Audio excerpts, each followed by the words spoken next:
வரிசையாக வரும். இதுல வந்து உழவர் கிராமம்னு எடுத்துக்கணும், பணக்காரன், அரசன், அரசிங்கிறாப்புல நிறைய வேறுபாடுகள் நிறைய மக்களிடையே இருக்கும். இது எல்லாவற்றையும் உடைத்து திருவள்ளுவர் உழுதுண்டு வாழ்பவரே வாழ்வார் தொழுது கூறி உழவர்களுக்குத்தான் முன்னுரிமை, உழவர்கள் தான் முன்னாடி செல்ல வேண்டும், மற்றவர்கள் எல்லாம் அருமையாக அந்த குறளை எழுதி அந்த எழுதிய இந்த மகத்தான மனிதரை நான் நினைக்கின்ற திருநாளும் இந்த பொங்கலுடன் சேர்ந்துதான் வருகின்றது. நாம் கொண்டாடுகிறோம். பனைமரம் ஏன் உயர்ந்திருக்கின்றது என்றால், அந்த பனை ஓலையை வந்து திருவள்ளுவருக்கு வந்து உயர்வான நிலையிலே இருந்து கொண்டிருக்கின்றது பனைமரம். கருத்துமிக நூலை தந்த தெய்வ புலவன் திருவள்ளுவர் உடைய பொது முறை திருக்குறள் தான் உலகத்தில் அதிகமாக மொழிபெயர்க்கப்பட்டுள்ள மறை நூல்கள் ஒன்றாகும். நம் தமிழ் என்பது 6809 மொழிகள் உலகத்தில் பேசப்படுகின்றது. அதில் 6 மொழி பொது மொழி. 6ல் 1 நம் உலகம் முழுவதும் இயங்கிக் கொண்டிருக்கின்ற கணினியில் கணினியின் மொழி வரிசையில் 2வது இடத்தில் இருப்பது நமது தமிழ் மொழி. பண்டிகைக்கும் நம்ம தீபாவளிக்கும் ஒரு வித்தியாசத்தை பார்த்தோம்னு சொன்னா, அதாவது பொங்கல் தீபாவளி அன்று பொங்கலை சாப்பிடலாம், சாப்பிடுவோம், செய்வாங்க, சாப்பிடலாம். ஆனா பொங்கல் என்று தீபாவளியை சாப்பிட முடியுமா? பொங்கல் தான். பொங்கல் விழாங்கிறது மற்ற பண்டிகை மாதிரி கிடையாது. பொங்கல் விழா அப்படின்னு சொல்லி இந்த பொங்கல் இது தமிழின் சிறப்பையும் பேச எனக்கு வாய்ப்பு அளித்தமைக்கு என் நன்றியை தெரிவித்துக். நன்றி சாந்தாம்மா, நன்றி. அதுல உங்களோட அந்த என்ன சொல்றது டச்சுன்னு ஒண்ணு சொல்லுவாங்களே, அருமை. நீங்க தயாரா? நீங்க ஆரம்பிங்க. அருமை. பொங்கல் முடிஞ்சவருக்கு பொங்கல் சிறப்பா கேட்டது சிறப்பா இருந்தது. அனைவருக்கும் வணக்கம். என்ன சொல்றது, கண்காட்சி எனக்கான இதுதான் முதல் கண்காட்சி. அதை பத்தி தான் கொஞ்ச நாள் பேசிட்டு அப்புறமெல்லாம் என்னுடைய பரிந்துரையை சொல்றேன். 2 நாள் இந்த வாட்டி புத்தக கண்காட்சி போனேன். என்ன சொல்றது, ஒரு புது உலகத்துல போன மாதிரி இருந்தது. அவ்வளோ ஒரு சந்தோஷம் எனக்கு அதுல. நான் அந்த வாட்டி 57 புக்கு வாங்கினேன். தமிழ் 50 வாங்கினேன். ஒரு அதாவது நான் அந்த ரயில்வே ஸ்டேஷன்ல ஒரு என்ன சொல்றது, அந்த நூல் விற்கும்ல, பழைய நூல், அங்கெல்லாம் போய் பார்த்திருக்கேன். அங்க ஆனா எல்லாமே பழசு பழசா இருக்கும். ஆனா முதல் தடவையா இந்த மாதிரி ஒரு கண்காட்சியில போயிட்டு புக்கு வாங்கின அனுபவம் இருக்கு பாத்தீங்களா. ஒரு துணி கடையில போய் துணி எடுத்தா கூட அவ்வளவு சந்தோஷப்பட்டிருக்க மாட்டேன் நானு. அதுல உண்மையாவே சந்தோஷம் கிடையாது. ஆனா இதுல போயிட்டு 2 நாள் அங்கங்கேயும் நின்னு அவ்வளவு புக்கு அப்படியே அல்லன அப்படின்னு தான் சொல்லணும். அவ்வளவு சிறப்பா இருந்தது. ஒரு நூலும் ஒரு பதிப்பை பார்த்து நான் எனக்கு நிறைய வாங்கணும் அப்படின்னு நினைச்ச புக் எல்லாம் நிறைய வாங்கினேன்.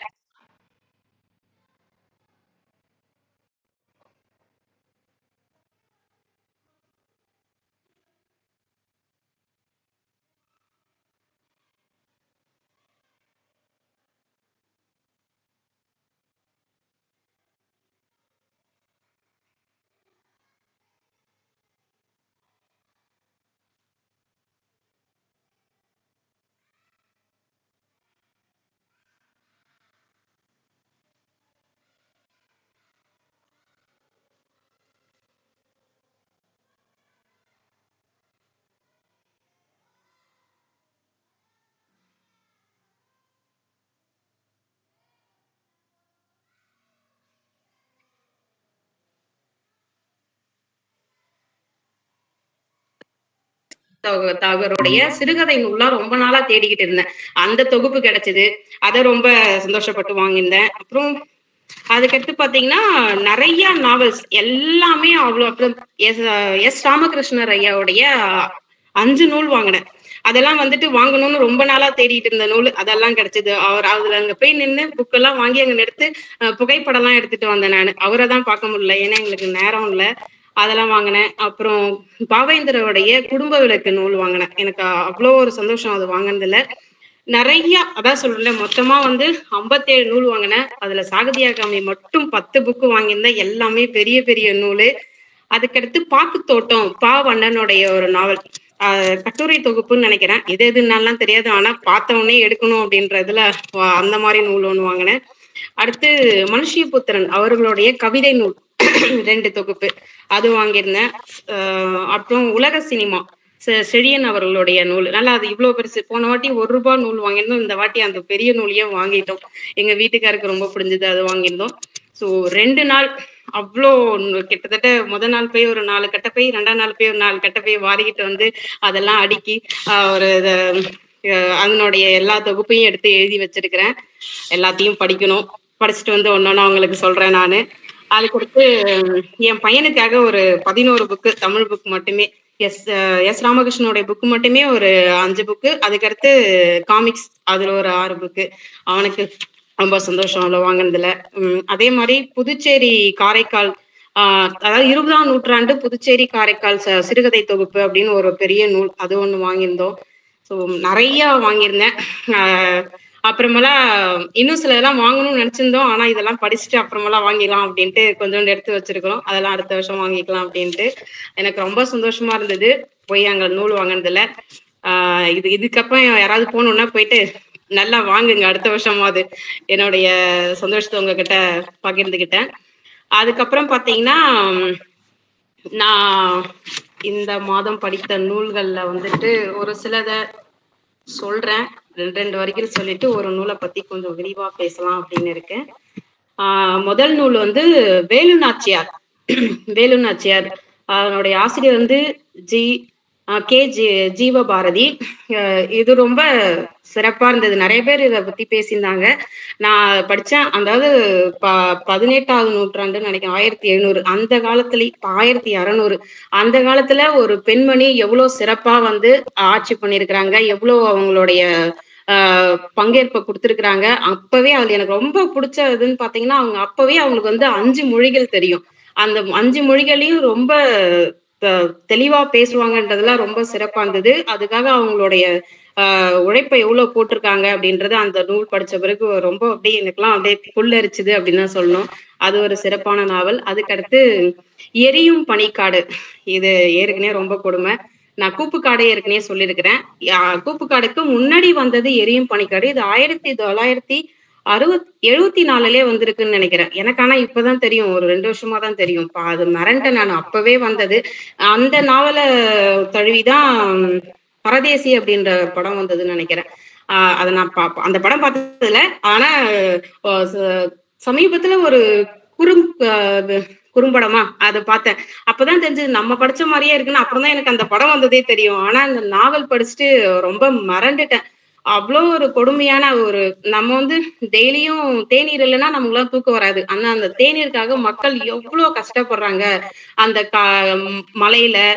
அவங்கள மக்கள் எல்லாம் ரொம்ப ஒண்ணுமே தெரியாத மக்கள் எல்லாம் ஏமாத்தி இட்டுன்னு போய் அவங்களுக்கு ஒரு அடிப்படை வசதி கூட இல்லாம எவ்வளவு கஷ்டப்படுறாங்கன்றத அந்த நூல் எழுதுனது என்னமோ பாத்தீங்கன்னா ஒரு ஆங்கிலேயர், அத PH டேனியல் என்றவர் தான் எழுதியிருக்கிறாரு.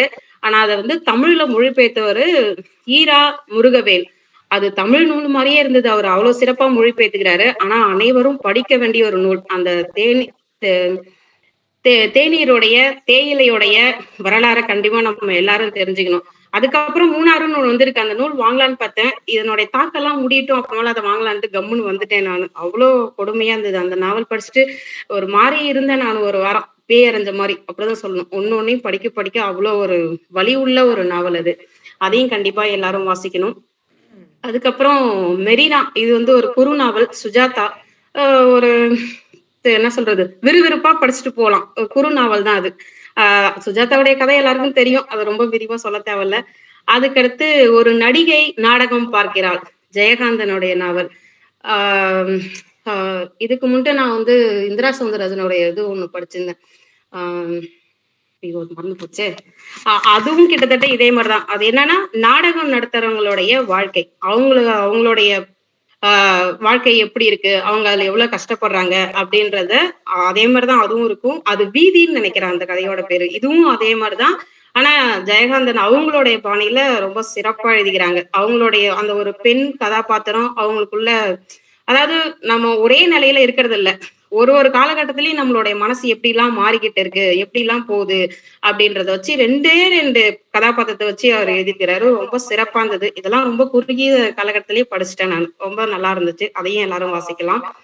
அதுக்கடுத்து முத்துக்கள் 10 அப்படின்னு அழகிரிசாமி. இதுல வந்து அவருடைய சிறந்த 11 கதைகளோ 10 கதைகளோ இருந்தது. எல்லா கதையும் நான் ஏற்கனவே கேட்டிருக்கேன். எஸ் ராமகிருஷ்ணன் அவர்களும் பாவா செல்லத்துறை அவர்களும் அவர்கள் சொல்லி சொல்லி சொல்லி கேட்டேன். படிக்கிறப்ப ஒரு ஒரு வித்தியாசமான அனுபவம் கிடைச்சது. அந்த கதை அந்த காலத்துல அவர் எப்படி இதெல்லாம் எழுதியிருக்கிறாரு அப்படின்னு. இதான் முதல் தடவை அவருடைய கதையை படிச்சேன். ரொம்ப குறுகிய காலகட்டத்திலே படிச்சேன். ரொம்ப சிறப்பா இருக்குது.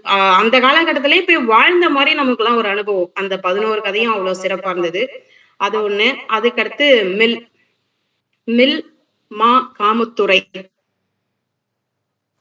வந்து ரொம்ப கொடுமைங்க. இதுக்கு முன்ட்டு நான் மந்தாரங்குடி அப்படின்னு ஒரு நாவல் படிச்சேன். அது வந்து அதனுடைய ஆசிரியர் பாத்தீங்கன்னா குணசேகரன். அவர் வந்து அந்த நாவல் எதை பேஸ் பண்ணினா, நெய்வேலி அங்க வந்து அந்த அங்க வந்து இது என்னது, அது பேர் என்ன, அந்த ஃபேக்டரி திறக்கிறப்ப நிலக்கரி சுரங்கம் அங்க இருக்கிற மக்கள் எல்லாம் எப்படி புலம்பெயர்ப்பா தெத்தி விட்டாங்க, அவங்க எவ்வளவு கஷ்டப்பட்டாங்க அப்படின்ற மாதிரி அந்த நாவல். அதை படிச்சுட்டு ரொம்ப கொடுமையா இருந்தது. அந்த வட்டார வழக்குல அந்த நாவல் படிச்சிருப்பாங்க. அதே மாதிரி இந்த மில்லுன்ற நாவலும் அப்படிதான். இந்த இதுலயும் பாத்தீங்கன்னா முத ஒரு நூல் கைத்தறி தொழிற்சாலை வந்தா எல்லாருக்கும் வந்து நிறைய பணம் கிடைக்கும் அப்படின்னு சொல்லி அந்த மக்களை ரொம்ப அடிமட்டத்துல அந்த காலகட்டத்துல அப்பதான் முத வருது ஒரு தொழிற்சாலையே. அப்படா நீங்க இதுக்குள்ள வந்துட்டா உங்களுக்கு நிறைய பணம் கிடைக்கும், நிறைய சம்பாதிக்கலாம் அப்படின்னு சொல்லி அந்த மக்களை ஏமாத்தி இட்டுன்னு உள்ள போனா, அதுக்கு வந்து நிறைய சிபார்சு வேற. இவ்வளவு பணம் கொடுக்கணும், இது இவங்க வந்து சொல்லணும், அவங்க வந்து சொல்லணும் அப்படின்னா, அதாவது இப்ப சோறு போடுற விவசாய நிலத்தை கூட வித்து அந்த பணத்தை கொண்டு போய் கொடுப்பாங்க அந்த காலகட்டத்துல. அப்படிலாம் கொடுத்து உள்ள போய் உட்காந்தா அந்த தொழிலாளிகளை வச்சுதான் அவங்க வந்து அந்த தொழிற்சாலையே கட்டுவாங்க. கார வேலை செய்ய சொல்லுவாங்க. மக்களை அப்பா ஒரு 6 மாசம் வந்து நாங்க வந்து உங்களுக்கு பயிற்சி கொடுக்குறோம் அப்படின்னு சொல்லி அவங்கள வச்சதே தொழிற்சாலையே கட்டி 6 மாசம் கழிச்சு உங்களுக்கு 3 ரூபா சம்பளம் கொடுப்பாங்க. நான் ஒரு 150 பக்கம் படிச்சுட்டு என்னால முடியல, தொடரவே முடியல, எடுத்து வச்சுட்டேன். நம்ம ஒரு மாதிரி ஆயிட்டேன் நானு. எப்படி இப்படி இல்லாம வந்து மக்கள் கஷ்டப்பட்டாங்க அப்படின்னு அவ்வளோ தாக்கம் எனக்கு. அப்புறம் மறுபடியும் கஷ்டப்பட்டு உட்காந்துதான் படிச்சு முடிச்சேன். அந்த மக்களை வந்துட்டு அவ்வளவு கஷ்டப்பட்டு ஒரு 3 ரூபா அப்புறமெல்லாம் 50 பைசாவா அவங்களுக்கு வந்து கூடுதல் தொகை கொடுத்து அவங்க உழைப்ப அப்படி உறிஞ்சி எடுத்துட்டு ஏதாவது தப்பு செஞ்சா வேலையை விட்டு தூக்கிடுவாங்க. அந்த மக்களுடைய அப்படியே அந்த வாழ்க்கையை அப்படியே அதுல இருக்கிறாங்க. அதுவும் வட்டார வழக்குலதான் இருந்தது. முதல்ல எனக்கு படிக்க கொஞ்சம் கஷ்டமா தான் இருந்தது. அவ்வளவு ஒரு வட்டார வழக்குல இருந்து அப்புறம் படிக்க கொஞ்சம் புரிஞ்சுக்கிட்டு படிச்சேன் நான். ஆனா ரொம்ப கொடுமையா இருந்தது. கண்டிப்பா எல்லாரும் வாசிக்கணும். அந்த காலகட்டத்துல மக்களை எப்படி எல்லாம் ஏமாத்துறாங்க, இப்பயும் ஏமாத்துறாங்க, இப்ப வேற மாதிரி தெரிஞ்சே ஏமாறும். அப்பெல்லாம் ஒண்ணுமே தெரியாத மக்களை எப்படி ஏமாத்திட்டுன்னு போய் வேலையை வாங்கிட்டு திருத்தி விட்டுறாங்க அப்படின்றத அவ்வளவு படம் முடிச்சு கட்டிருக்காரு அந்த ஆசிரியர். அதுவும் ஒரு அருமையான நாவலு. அதுக்கடுத்து பாத்தீங்கன்னா கூழாங்கற்கள் பாடுகின்றன. இது வந்து ஒரு கட்டுரை தொகுப்பு. இது என்னுடைய ஆசிரியர் வந்து எஸ் ராமகிருஷ்ணன். இது என்னன்னா ஜென் கவிதைகள். அந்த அதாவது கவிதை நமக்கு எவ்வளவு தெரியாது. நான் கதையெல்லாம் படிச்சிருக்கேன், ஜென்னுடைய கதையெல்லாம் படிச்சிருக்கேன். ஆனா கவிதையை வச்சு அந்த அதுல வந்து ஒரு 7 வார்த்தை தான் இருக்கும் ஜென் ஐக்கு. அதை வச்சு அதுக்குள்ள என்ன சொல்ல வராங்க. ஃபர்ஸ்ட் 2 தடவை படிக்கிறப்போ ஒண்ணுமே புரியாது அந்த கவிதைலாம். அப்புறம் படிச்ச பிறகு என்ன சொல்ல வராங்கன்னு அப்படியே நான் ஒரு 10-20 பக்கம் படிச்சுட்டு யோசிச்சிட்டேன். நம்ம கூட மிஷின் மாதிரி வாழ்ந்து இருக்கிறோம், இயற்கையோட ஒன்றியே வாழவே இல்லை, எதையுமே ரசிக்கவே இல்லை. நான் இந்த வீட்டுக்கு வந்த கூட எங்க மாடியில உட்காந்து சுத்தி இருக்கிறதெல்லாம் பார்க்கலாம், வயல் வெறுப்பு அப்படின்னு நினைச்சிருப்பேன். ஆனா ஒரு நாள் கூட போய் அங்க உட்காந்து பார்த்ததே இல்லை. வேலை வேலை வேலை வேலை வேலைன்னு ஓடிக்கிட்டே இருக்கிறோம். அது இயற்கையோட நம்ம ஒன்றுதே வாழவே இல்லை. ஆனா ஜென் கவிதைன்றது இயற்கையோட ஒன்றி வாழறதுதான். அவங்க அந்த நிலாவையும் மழையையும் இயற்கையும் அந்த ஒன்றி வாழறதுக்கு தான் அந்த கவிதை அப்படின்னு அந்த ஜென் குரு கவிஞர் கவிதை அதை எல்லாத்தையும் அவ்வளோ சிறப்பா சொல்லியிருக்கிறாரு. அது ஒரு 80 பக்கம் தான். ஆனா படிக்கிறதுக்கு ரொம்ப டைம் எடுத்தது, நேரம் ஆச்சு. ஏன்னா அதை ஒரு அத்தியாயத்தையும் உணர்ந்து உணர்ந்து ரசிச்சு ரசிச்சு படிக்க வேண்டியதா இருந்தது. அந்த கட்டுரைய அவ்வளவு சிறப்பா இருந்தது. அதுக்கடுத்து கடைசியா ஒரு நூல் வானம் வசப்படும். ஒரு 500 பக்கம் இருக்கு. இது 2021லயே எங்க கணவர் வாங்கி கொடுத்துட்டாரு. ஆனா நான் படிக்கல. அப்பெல்லாம் படிச்சிருந்தா உண்மையாவே எனக்கு புரிஞ்சிருக்காது. என்னன்னா அதை எடுத்து நான் அப்படி படிச்சுட்டு ஒரு 10 பக்கம் படிச்சேன். எனக்கு ஒண்ணுமே புரியல. இது என்ன ஆங்கில மொழிபெயர்ப்பா அப்படின்னு சுத்தி சுத்தி பாக்குறேன். வேற எந்த ஆசிரியரும் இல்ல, பிரபஞ்சன் மட்டும்தான் போட்டிருந்தது. என்ன அப்படின்னு பார்த்தா இது 1900 இதுல போடலையா 50லயும் 64ல வந்த நூலுன்னு நினைக்கிறேன். இதுல இல்ல. இதுல முதற் பதிப்பு நற்றிணையில 2012ல தான் வந்திருக்குது. ஆனா இது அப்ப வந்த நூல் 1064 சரியா எனக்கு ஞாபகம் இல்ல. அப்ப வந்த நூலு அந்த புது பழைய புக்லயே படிச்சிருந்தா நல்லா இருந்திருக்குமோ தெரியல. புது புக்ல படிக்கிறேன், ஒரு 50 பக்கம் எனக்கு ஒண்ணுமே புரியல. என்னப்பா இது அப்படின்ட்டு அப்புறமெல்லாம் உட்காந்து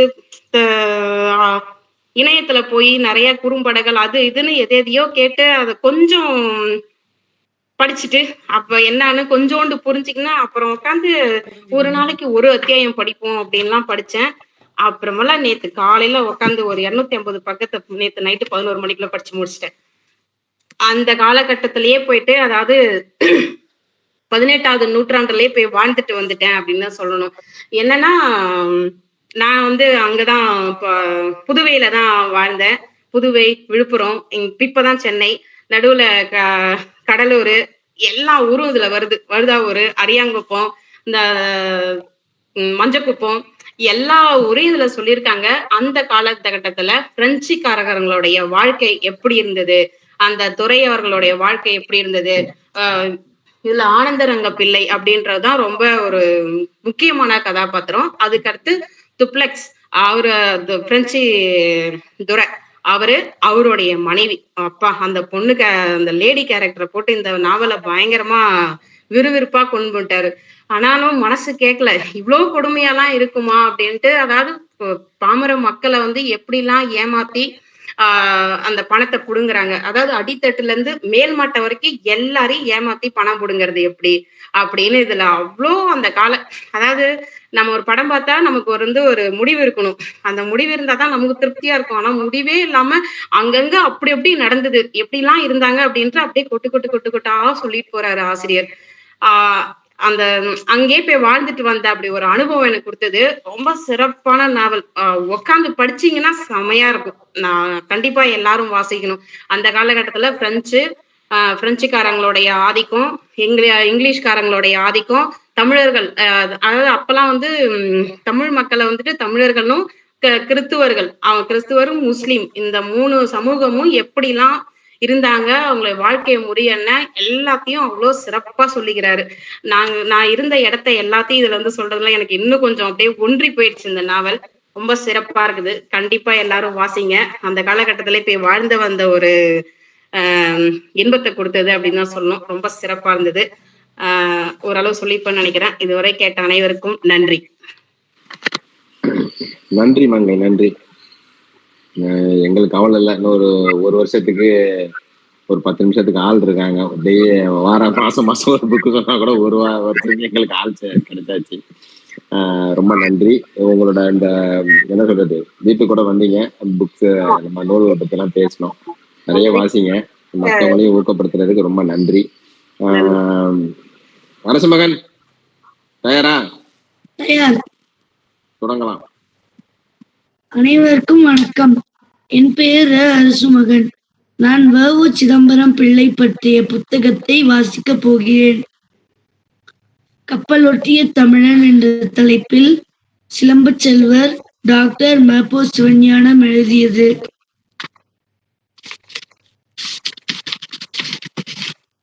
இதன் பொருளுடக்கம் 12 தலைப்புகள் கொண்டது.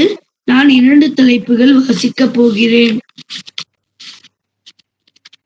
வ.உ.சி.யின் பிள்ளை பருவம். பாண்டிய நாடு என்பது தமிழகத்தின் ஒரு பகுதி. அந்நாடு பண்டை நாளில் சீரெல்லாம் பெற்று திகழ்ந்தது. அறநெறி தவறாத அரசர்களும் போரில் புறங்கோடாத வீரர்களும் வையடிமை இல்லாத புலவர்களும் வாய்மை தவறாத வணிகர்களும் அந்நாட்டில் நிறைந்திருந்தனர். இவ்வாறு வாழையடி வாழையாக வீரர்களை பெற்றெடுக்கும் தென்பாண்டி பகுதியான ஒட்டபிடாரத்தில் உலகநாத பிள்ளைக்கும் பரமாயி அம்மையாருக்கும் குமாரராக திருவாளர் வ.உ. சிதம்பரனார் 1872ஆம் ஆண்டு செப்டம்பர் மாதம் 5ஆம் தேதி வியாழக்கிழமை தோன்றினார். வ.உ. சிதம்பரனாருக்கு பின் தோன்றினோர் 6. அவர்களில் ஆண் மக்கள் 4, பெண் மக்கள் 2. வ.உ. சிதம்பரம் முதலாக கல்வி பயின்றது ஒரு திண்ணை பள்ளிக்கூடத்திலேயே. விளையும் பயிர் முளையிலேயே தெரியும் என்பது போல இளமையிலேயே இவர் உள்ளத்தில் தமிழ் வித்து ஆழ்ந்து பதிந்து வளரலாயிற்று.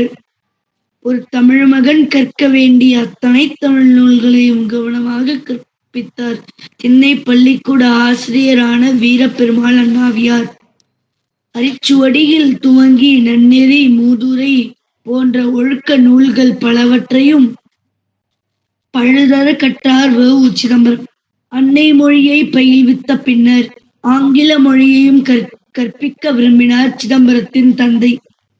ஆனால் ஒட்டபிடாரத்தில் அந்நாளில் ஆங்கில பயிற்சிக்கான பள்ளி அமைந்திருக்கவில்லை. செல்வ சிறப்புடைய உலகநாத பிள்ளை தமது செலவிலேயே ஒட்டபிடாரத்தில் புதிய பள்ளி ஒன்றை கட்டுவித்தார். எட்டயபுரத்திலிருந்து அறம் வளர்த்த நாதப்பிள்ளை என்ற அன்பர் ஒருவரை தருவித்து அப்பள்ளிக்கு ஆசிரியராக்கினார். சிதம்பரம் தருவித்து அப்பள்ளிக்கு ஆசிரியராக்கினார். சிதம்பரம் ஒருவருக்காக கட்டப்பட்ட இந்த பள்ளி ஊரிலுள்ளவர்கள் பலரும் ஆங்கில கற்க பயன்படுவதாயிற்று. புதிய பள்ளியில் சில காலம் பயின்ற பின்னர் சிதம்பரம் தூத்துக்குடி சென்று அங்குள்ள செயின்ட் பிரான்சிஸ் சேவியர் உயர்நிலைப் பள்ளியில் தொடர்ந்து படித்து வந்தார்.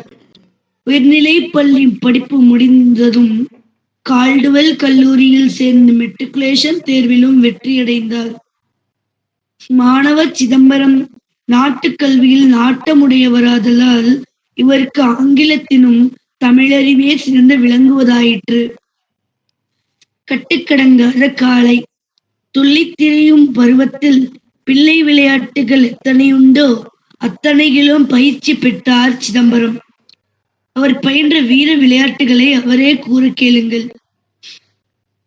சுவர் மேல் நடத்தல், தொன்மரம் ஏறுதல், கவன் கொடுங்கை கொடுங்கல்லேறி பழகுதல், கண்ணினை பொத்தி காட்டில் விடுதல், எண்ணினை சுவாகம் இழுக்காதி அம்பல், குதிவாட்டாடுதல், கோழி தெரித்தல், குதிரை மீதூர்தல், கோளேறி நடத்தல், காற்றெறி எறிதல், கான்மாரி ஓடுதல், மேற்றெறி பந்தின் விளையாட்டு பற்பல, சடுகுடு, கிளியந்தட்டு, பள்ளி, நெடுகடு மோட்டம், நீர் விளையாட்டம், கம்பு சுட்டுதல், கத்தி வீசுதல், தம்மினை அடக்கி தலைக்கீழ் நடத்தல், கசரத்து, பஸ்கி, களப்புறு குஸ்தி, நிசத்து சண்டையில் நிற்கும் முறைகள், வெடிகொடு சுடுதல், வில்லோடு தெரித்தல், அடிபிடி சண்டை அளவில் புரிந்தேன்.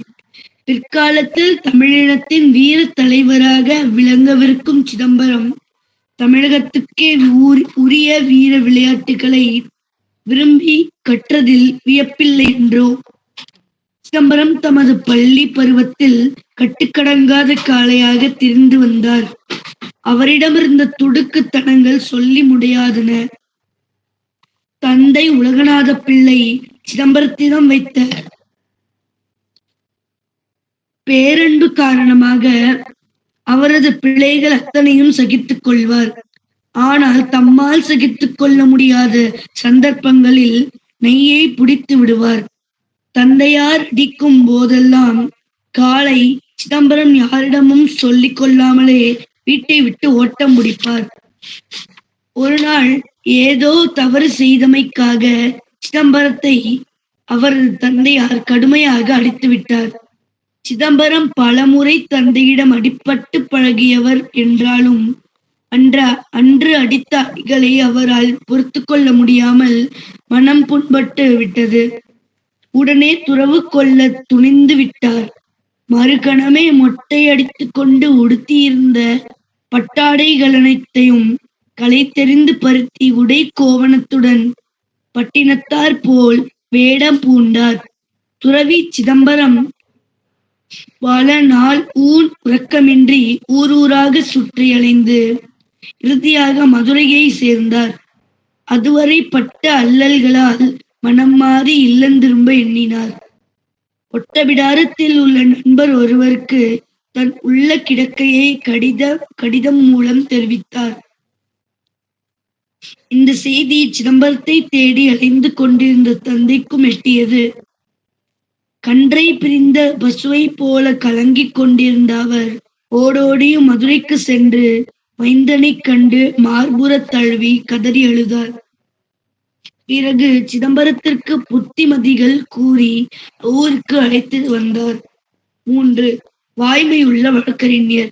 சிதம்பரத்தின் துடுக்குத்தனத்தை அடக்க எண்ணி தந்தை உலகநாத பிள்ளை அவரை ஒட்டபிடாரம் தாலுகா அலுவலகத்தில் குமாஸ்தா வேலையில் அமர்த்தினார்.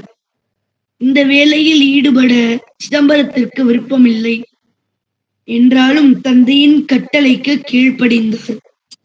ஆனால் 1-2 மாதங்களுக்கு மேல் அந்த வேலையில் அவரால் நிலைத்திருக்க முடியவில்லை. வக்கீல் பரீட்சைக்கு படிக்க எண்ணி தந்தையின் அனுமதி வேண்டினார். மைந்தனின் கருத்தறிந்த தந்தை அவரை திருச்சிக்கு அனுப்பி கணபதி ஐயர், ஹரிஹர ஐயர் என்ற 2 சட்ட நிபுணர்களிடம் படிக்க வைத்தார். பின்னர் 1895ஆம் ஆண்டில் மாணவர் சிதம்பரம் சட்ட பரீட்சையில் தேர்ச்சி பெற்று வழக்கறிஞர் ஆனார். சிதம்பரனார் வழக்கறிஞர் தொழிலை முதலில் ஒட்டபிடாரத்திலேயே துவக்கினார். அக்காலத்தில் ஒட்டபிடாரம் தாலுகாவின் தலைநகராக இருந்ததால் அங்கு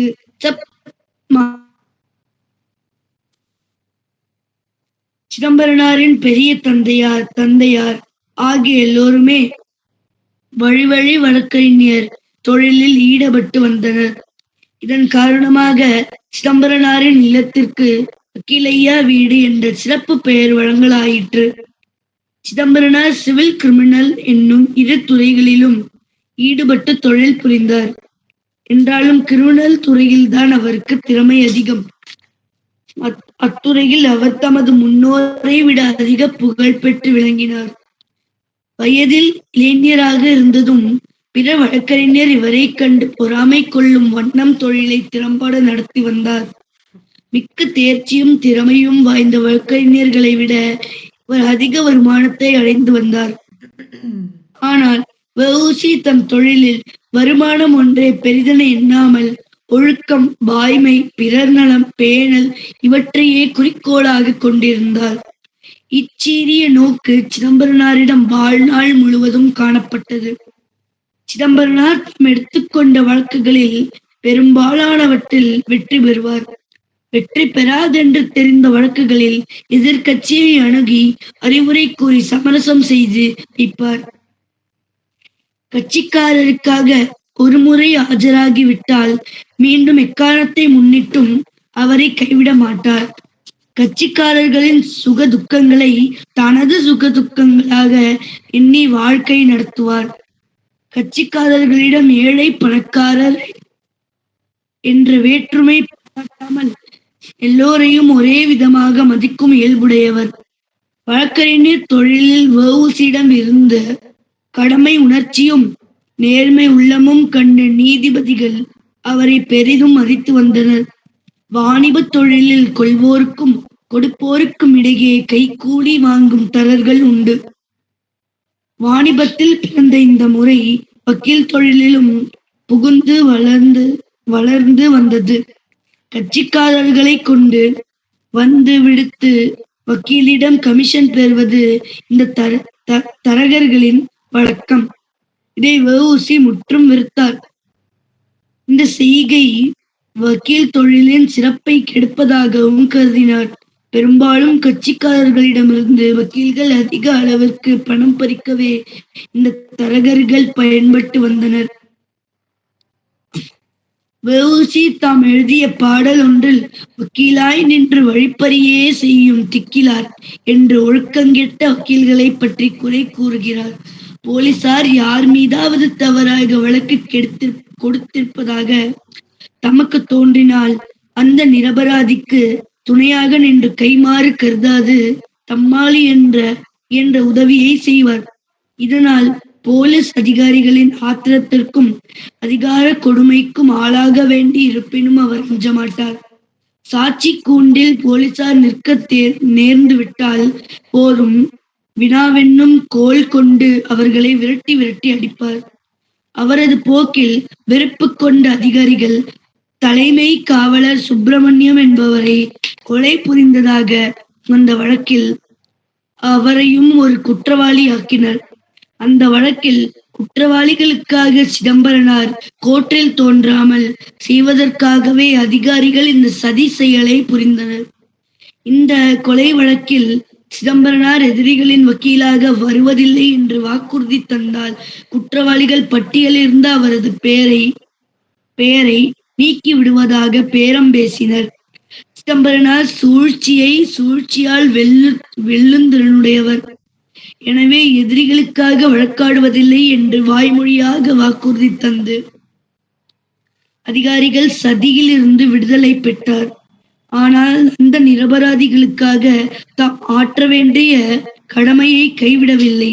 கொலை வழக்கு விசாரணைக்கு வந்தபோது சிதம்பரனார் எதிரிகள் சார்பில் தோன்றி வழக்காடி வெற்றியும் பெற்றார்.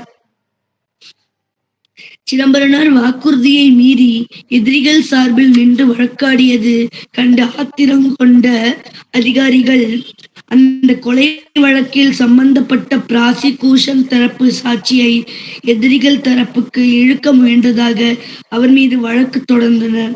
அந்த வழக்கை விசாரித்த ஜாயிண்ட் மாஜிஸ்ட்ரேட் லயோனல் வைபர்ட் அது பொய் வழக்கென தள்ளுபடி செய்த குற்றமற்ற சிதம்பரனாருக்கு நஷ்ட ஈடு தருமாறும் தீர்ப்பு கூறினார்.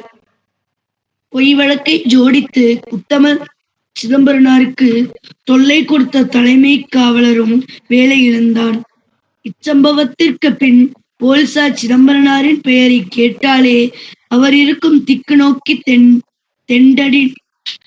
தெண்டனிடும் பக்தராகினர். நீதி இலாகாவிலும் லஞ்சம் வாங்கி பிழைக்கும் அநீதி நடனமாடுவதைக் கண்டு சிதம்பரனார் ஆத்திரம் கொண்டார். ஏகாம்பரம் என்ற சப் மாஜிஸ்ட்ரேட் லஞ்சம் வாங்கியதாக வந்த வழக்கில் சிதம்பரனார் மாஜிஸ்ட்ரேட்டுக்கு எதிராக வழக்காடி அவருக்கு தக்க தண்டனை கிடைக்கும்படி செய்தார். மற்றும் வாசுதேவ ராவ், பஞ்சாபி கேசராவ், என்ற இரு அதிகாரிகளின் மீது லஞ்சம் வாங்கியதாக வந்த வழக்கிலும் அவர்களுக்கு எதிர்கட்சியில் தோன்றி லஞ்ச குற்றச்சாட்டை நிரூபித்து வெற்றி பெற்றார். கடமையிலிருந்து தவறி கைக்கூலி வாங்கிய அந்த அதிகாரிகளுக்கு கடுந்தண்டனை விதிக்கப்பட்டது. அதிகாரிகளுக்கு எதிராக சிதம்பரனார் அடிக்கடி நடந்து கொள்வது அவரது தந்தையாருக்கு பிடிக்கவில்லை. எனவே அவர் சிதம்பரனாரை தூத்துக்குடிக்கு சென்று தொழில் புரிய தூண்டினார். தந்தையின் கருத்து எதுவாயினும் அவர் கட்டளைப்படி தூத்துக்குடிக்கு செல்வதால் தமது தொழில் வளர்ச்சியுறும் என்ற காரணத்தால் 1900 ஆண்டில் தூத்துக்குடிக்கு சென்று தொழில் நடத்தினார் வ.உ.சி. நன்றி, வணக்கம். அருமை அரசு மகன். இதோட தொடர்ச்சி அடுத்த மாசம் இருக்கா? சொல்லு. இனிமே வர தமிழ் திண்ணைகளில் நான் இல்லற வாழ்க்கை, சுதேசி கப்பல் கம்பெனி, அரசியல் பிரதேசம், சிதம்பரனார் சிறைப்பட்ட, வ.உ.சி. வணங்காதே, விடுதலை, குணநலன்கள், மீரா பிரித்து, வ.உ.சி. புகழ் வாழ்க என்ற தலைப்புகளை கூறப்போகிறேன். நன்றி. நன்றி நன்றி. அருமை. சங்கர் கணேஷுக்கு நன்றி சொல்லிட்டார் அவரு. சங்கர் கணேஷ் உங்களுக்கு ஓய், நன்றியை தெரிவித்து விட்டார் அரசு மகன். நன்றி. பரவாயில்ல. இரண்டு பேரை தமிழ் திண்ணைக்கு அழைத்து வந்து புஸ்தக கண்காட்சிக்கு போயிட்டு 2 பேரும் அழைச்சிட்டு வந்துட்டீங்க உங்க தமிழ் திண்ணைக்கு. என்ன சொல்றது, நம்ம தான் படிக்கிறது இல்ல, சரி படிக்கிறவங்களையாவது வளர்க்கணும்ல, அதுதான். அதுதான். அடுத்து திவ்யா தயாரா? தயார். துவங்கலாம். அனைவருக்கும் வணக்கம். இனிய 76வது குடியரசு தின வாழ்த்துக்கள். நாளைக்கு தான் இருக்க போது, இருந்தாலும் தொடங்கும் பொழுதே அதை துவக்க வேண்டும் என்று நினைத்தேன். வயது வாரியாக மூத்தவரிலிருந்து இளையோர் வரைக்கும் தமிழ் ஆர்வத்தையும் அதோடு சேர்த்து தேசிய பற்றையும் வளர்க்கும் தமிழ் திணைக்கு என்னுடைய சிரம் சார்ந்த வணக்கம்.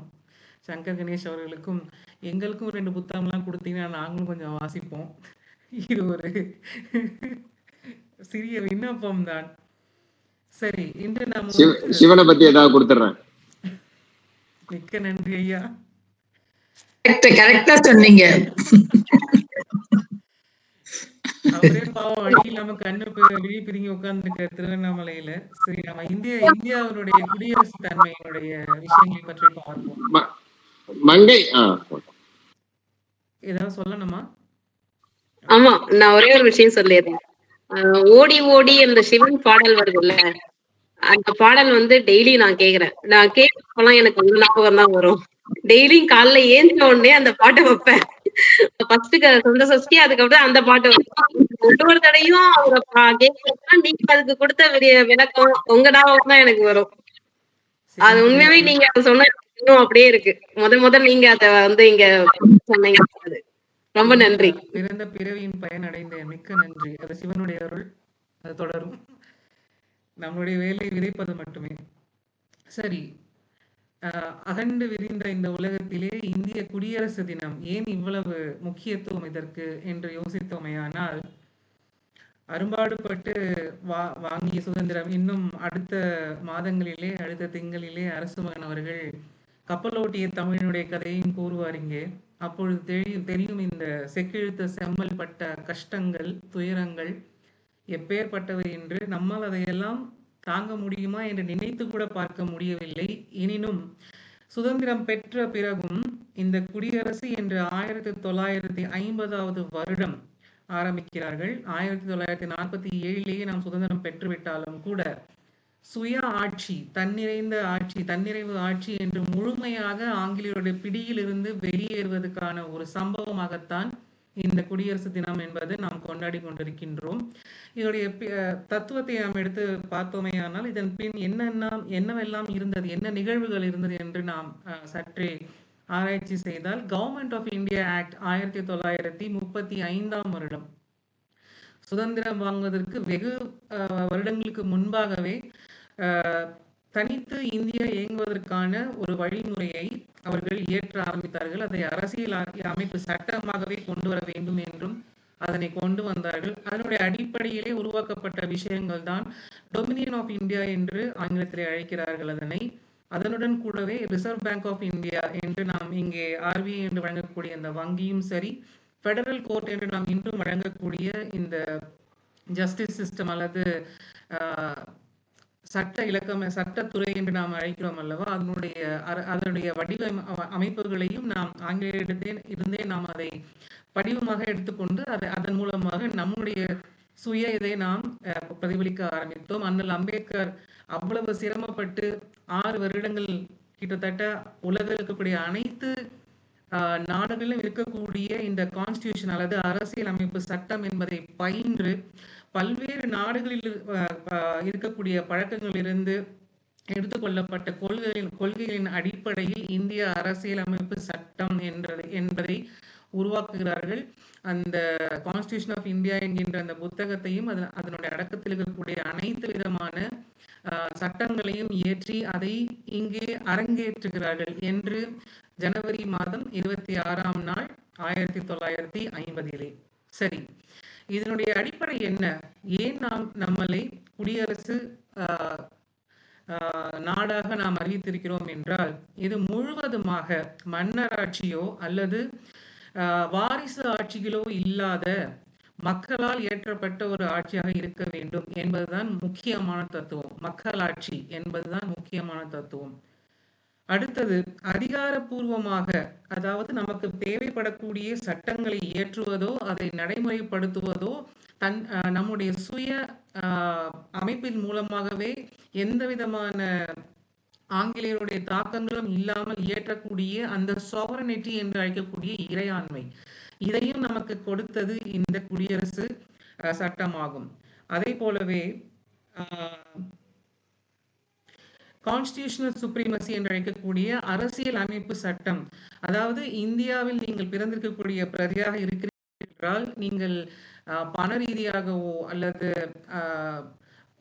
எந்த விதமான உயர்வு தாழ்வுகள் இருந்தாலும் கூட, அதாவது சொசைட்டல் இம்பேலன்சஸ் என்று அழைக்கக்கூடிய சமூக நிலையில் நீங்கள் எந்த இடத்தில் இருந்திருந்தாலும் பரவாயில்லை, பண ரீதியாக நீங்கள் எந்த இடத்தில் இருந்திருந்தாலும் பரவாயில்லை, யாராக இருந்தாலும் இந்த இந்திய அரசியல் அமைப்பு சட்டத்திற்கு முன்பு தலை வணங்கியே தீர வேண்டும் என்கின்ற அந்த ஒரு உறுதிமொழியை நமக்கு நம் கையில் கொடுத்தது இந்த தினம், இந்த குடியரசு ஆட்சி நாம் அறிவித்த அந்த தினம்.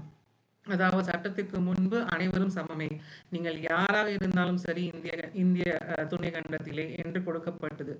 அதே போலவே டெமோக்ராட்டிக் செட்டப், அதாவது அதற்கு முன்பு ஆங்கிலேயருடைய ஆட்சியில் நாம் இருந்தோம், அதிலிருந்து தன்னிச்சையாக தனி நாடாக நம்மால் இயங்கக்கூடிய அந்த ஒரு உரிமையும் இந்த தினம் நமக்கு வழங்கியது என்றால் அது மிகையாகாது. சரி, இதை பற்றி நாம் இவ்வளவு கதைக்கின்றோமே, இதற்கு பின்னால் பெயர் தெரிந்தோர் பெயர் தெரியாதோர் என்று எத்தனையோ பேர் தன்னுடைய ரத்தத்தை சிந்தி கண்ணீர் விட்டா வளர்த்தோம் சர்வேசா என்ற பாடல் வரிதான் எனக்கு நினைவுக்கு வருகின்றது. அந்த வகையில இன்று வரையிலும் நமக்கு பெயர் கூட தெரிவிக்காமல், பெயர்களே தெரியாத அளவிற்கு இருக்கக்கூடிய இந்தியன் இன்டெலிஜென்ஸ் பியூரோவினுடைய ஸ்பைஸ் என்று அழைக்கக்கூடிய, அதாவது இங்கிருந்து நாம் எதிர்நாட்டு மீது படையெடுத்து சென்று அடிப்பது ஒரு விதம் என்றால், அவர்களுக்கு உள்ளாகவே ஒருவராக சென்று ஊடுருவி அவர்களுடைய அடையாளங்களை தன்னுடைய அடையாளங்களாக மாற்றிக்கொண்டு அவர்களுடைய வாழ்வாதாரங்களையே தன்னுடைய வாழ்வாதாரங்களை மாற்றிக்கொண்டு ஒரு நாட்டிற்காக தன்னுடைய அனைவருமே இறக்கும் பொழுது விட்டு செல்ல எண்ணுவது என்பது தன்னுடைய பெயரையும் அதன் பின் வரக்கூடிய அந்த சந்ததிக்கான பெயர் மற்றும் புகழ் மற்றும் எதுவாக இருப்பினும் அதைத்தான் நாம் விரும்புகின்றோம் அல்லவா? ஆனால் இந்த இந்தியன் இன்டெலிஜென்ஸ் என்று அழைக்கக்கூடிய அந்த துறையிலிருந்து அனுப்பப்படக்கூடிய இந்த ஸ்பைஸ், அல்லது இவர்களை தமிழில் என்ன அழைக்கலாம் என்று எனக்கு சட்டென்று நினைவுக்கு வரவில்லை, இவர்கள் தன்னுடைய அடையாளம் என்பதை முழுவதுமாக தொலைத்துவிட்டு மற்றவர்கள் எல்லோரும் இந்திய அரசியல் வரலாறிலேயோ அல்லது சுதந்திர வரலாறிலேயோ பெயர் பெற்று கொண்டாலும் இவர்கள் இன்று வரையிலும் தன்னுடைய அடையாளங்களை முழுவதுமாக தொலைத்துவிட்டு இறுதியில் உயிரையும் இழந்துவிட்டு தன்னுடைய குடும்பங்களையும் இழந்துவிட்டு நாட்டிற்காக வாழ்ந்த இரு மக்களை பற்றி மட்டும் நான் இங்கே கூற விரும்புகின்றேன். என்று ஒருவருடைய பெயர் சேமத், இதனுடைய இயற்பெயர் கூட கிடையாது. இவர் டெல்லியிலே அவருடைய எங்கே பிறந்தார் என்பது கூட தற்பொழுது நன்றி சங்கர் அவர்களே, ஒற்றர்கள் என்றே அழைக்கலாம். ஒற்றர்கள் கூட சென்று விட்டு திரும்பி வந்து விடலாம் நம்முடைய பாரம்பரியத்திலே. ஆனால் இங்கிருந்து அனுப்பக்கூடிய இந்த ஸ்பை என்பவர்கள் திரும்பி வந்தார்களா, நல்லபடியாக வாழ்ந்தார்களா என்பதே பெரிய கேள்வியாகும். இந்த சேமத் என்பவர் ஒரு பெண். மிகவும் ஆச்சரியமாக இருக்கிறது அல்லவா? இவர் அதுவும் எந்த காலகட்டம் என்றால் 1971 நடந்த INS விக்ராந்த் என்கின்ற அந்த கப்பல் துறையில் இருக்கக்கூடிய மிகப்பெரிய கப்பற்படையினுடைய அதிமுக்கியமான ஒரு கப்பலாகும் அந்த INS விக்ராந்த். இதனை அழிக்கக்கூடிய திட்டங்களை இவர் எங்கனம் சென்று தடுத்து நிறுத்தினார் என்பதையே நாம் இங்கே பார்க்க போகிறோம். இவருடைய தந்தை ஒரு மிகப்பெரிய பிசினஸ்மேன், அதாவது ஒரு வியாபார செல்வந்தர் ஆவார். இவருடைய மகளாகத்தான் இவர் பிறக்கிறார். டெல்லி யூனிவர்சிட்டியில் இவர் பயிற்சியும் எடுத்துக் கொண்டிருக்கின்றார். என்ன பயிற்சி தெரியுமா? நடனக்கலையும் வயலின், இதை இரண்டையும் கற்றுக்கொண்டிருக்கின்றார் டெல்லி யூனிவர்சிட்டியிலேயே. அங்கேயே அவருக்கு ஒரு காதலும் இருந்தது. அதை எல்லாம் விடுத்துவிட்டு தந்தைக்கு திடீரென்று உடல்நலை குறைவினால் அவர் அழைக்கின்றார். அப்படி அழைக்கும் பொழுது இவர் செல்கின்றார். இவர்கள் காஷ்மீரில் வாழ்ந்ததாகவும் ஒரு கதை உண்டு.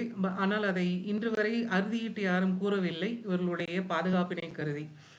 அப்படி இருக்கும் பொழுது இவருடைய தந்தையும் மிகப்பெரிய தொண்டு செய்து கொண்டிருக்கிறார். அதாவது அண்டர் கவர் ஆபரேஷன்ஸ் என்று அழைக்கக்கூடிய வெளியிலே சொல்லப்படாத சில இன்டெலிஜென்ஸ் பீப்புள், இன்டெலிஜென்ஸ் ஏஜென்ட்ஸ் என்று அவர்களை அழைக்கிறார்கள். இவர்களை எல்லாரையுமே நம்மளால வெளியில நியூஸ்ல அதாவது செய்திகளில் பார்க்க முடியாது.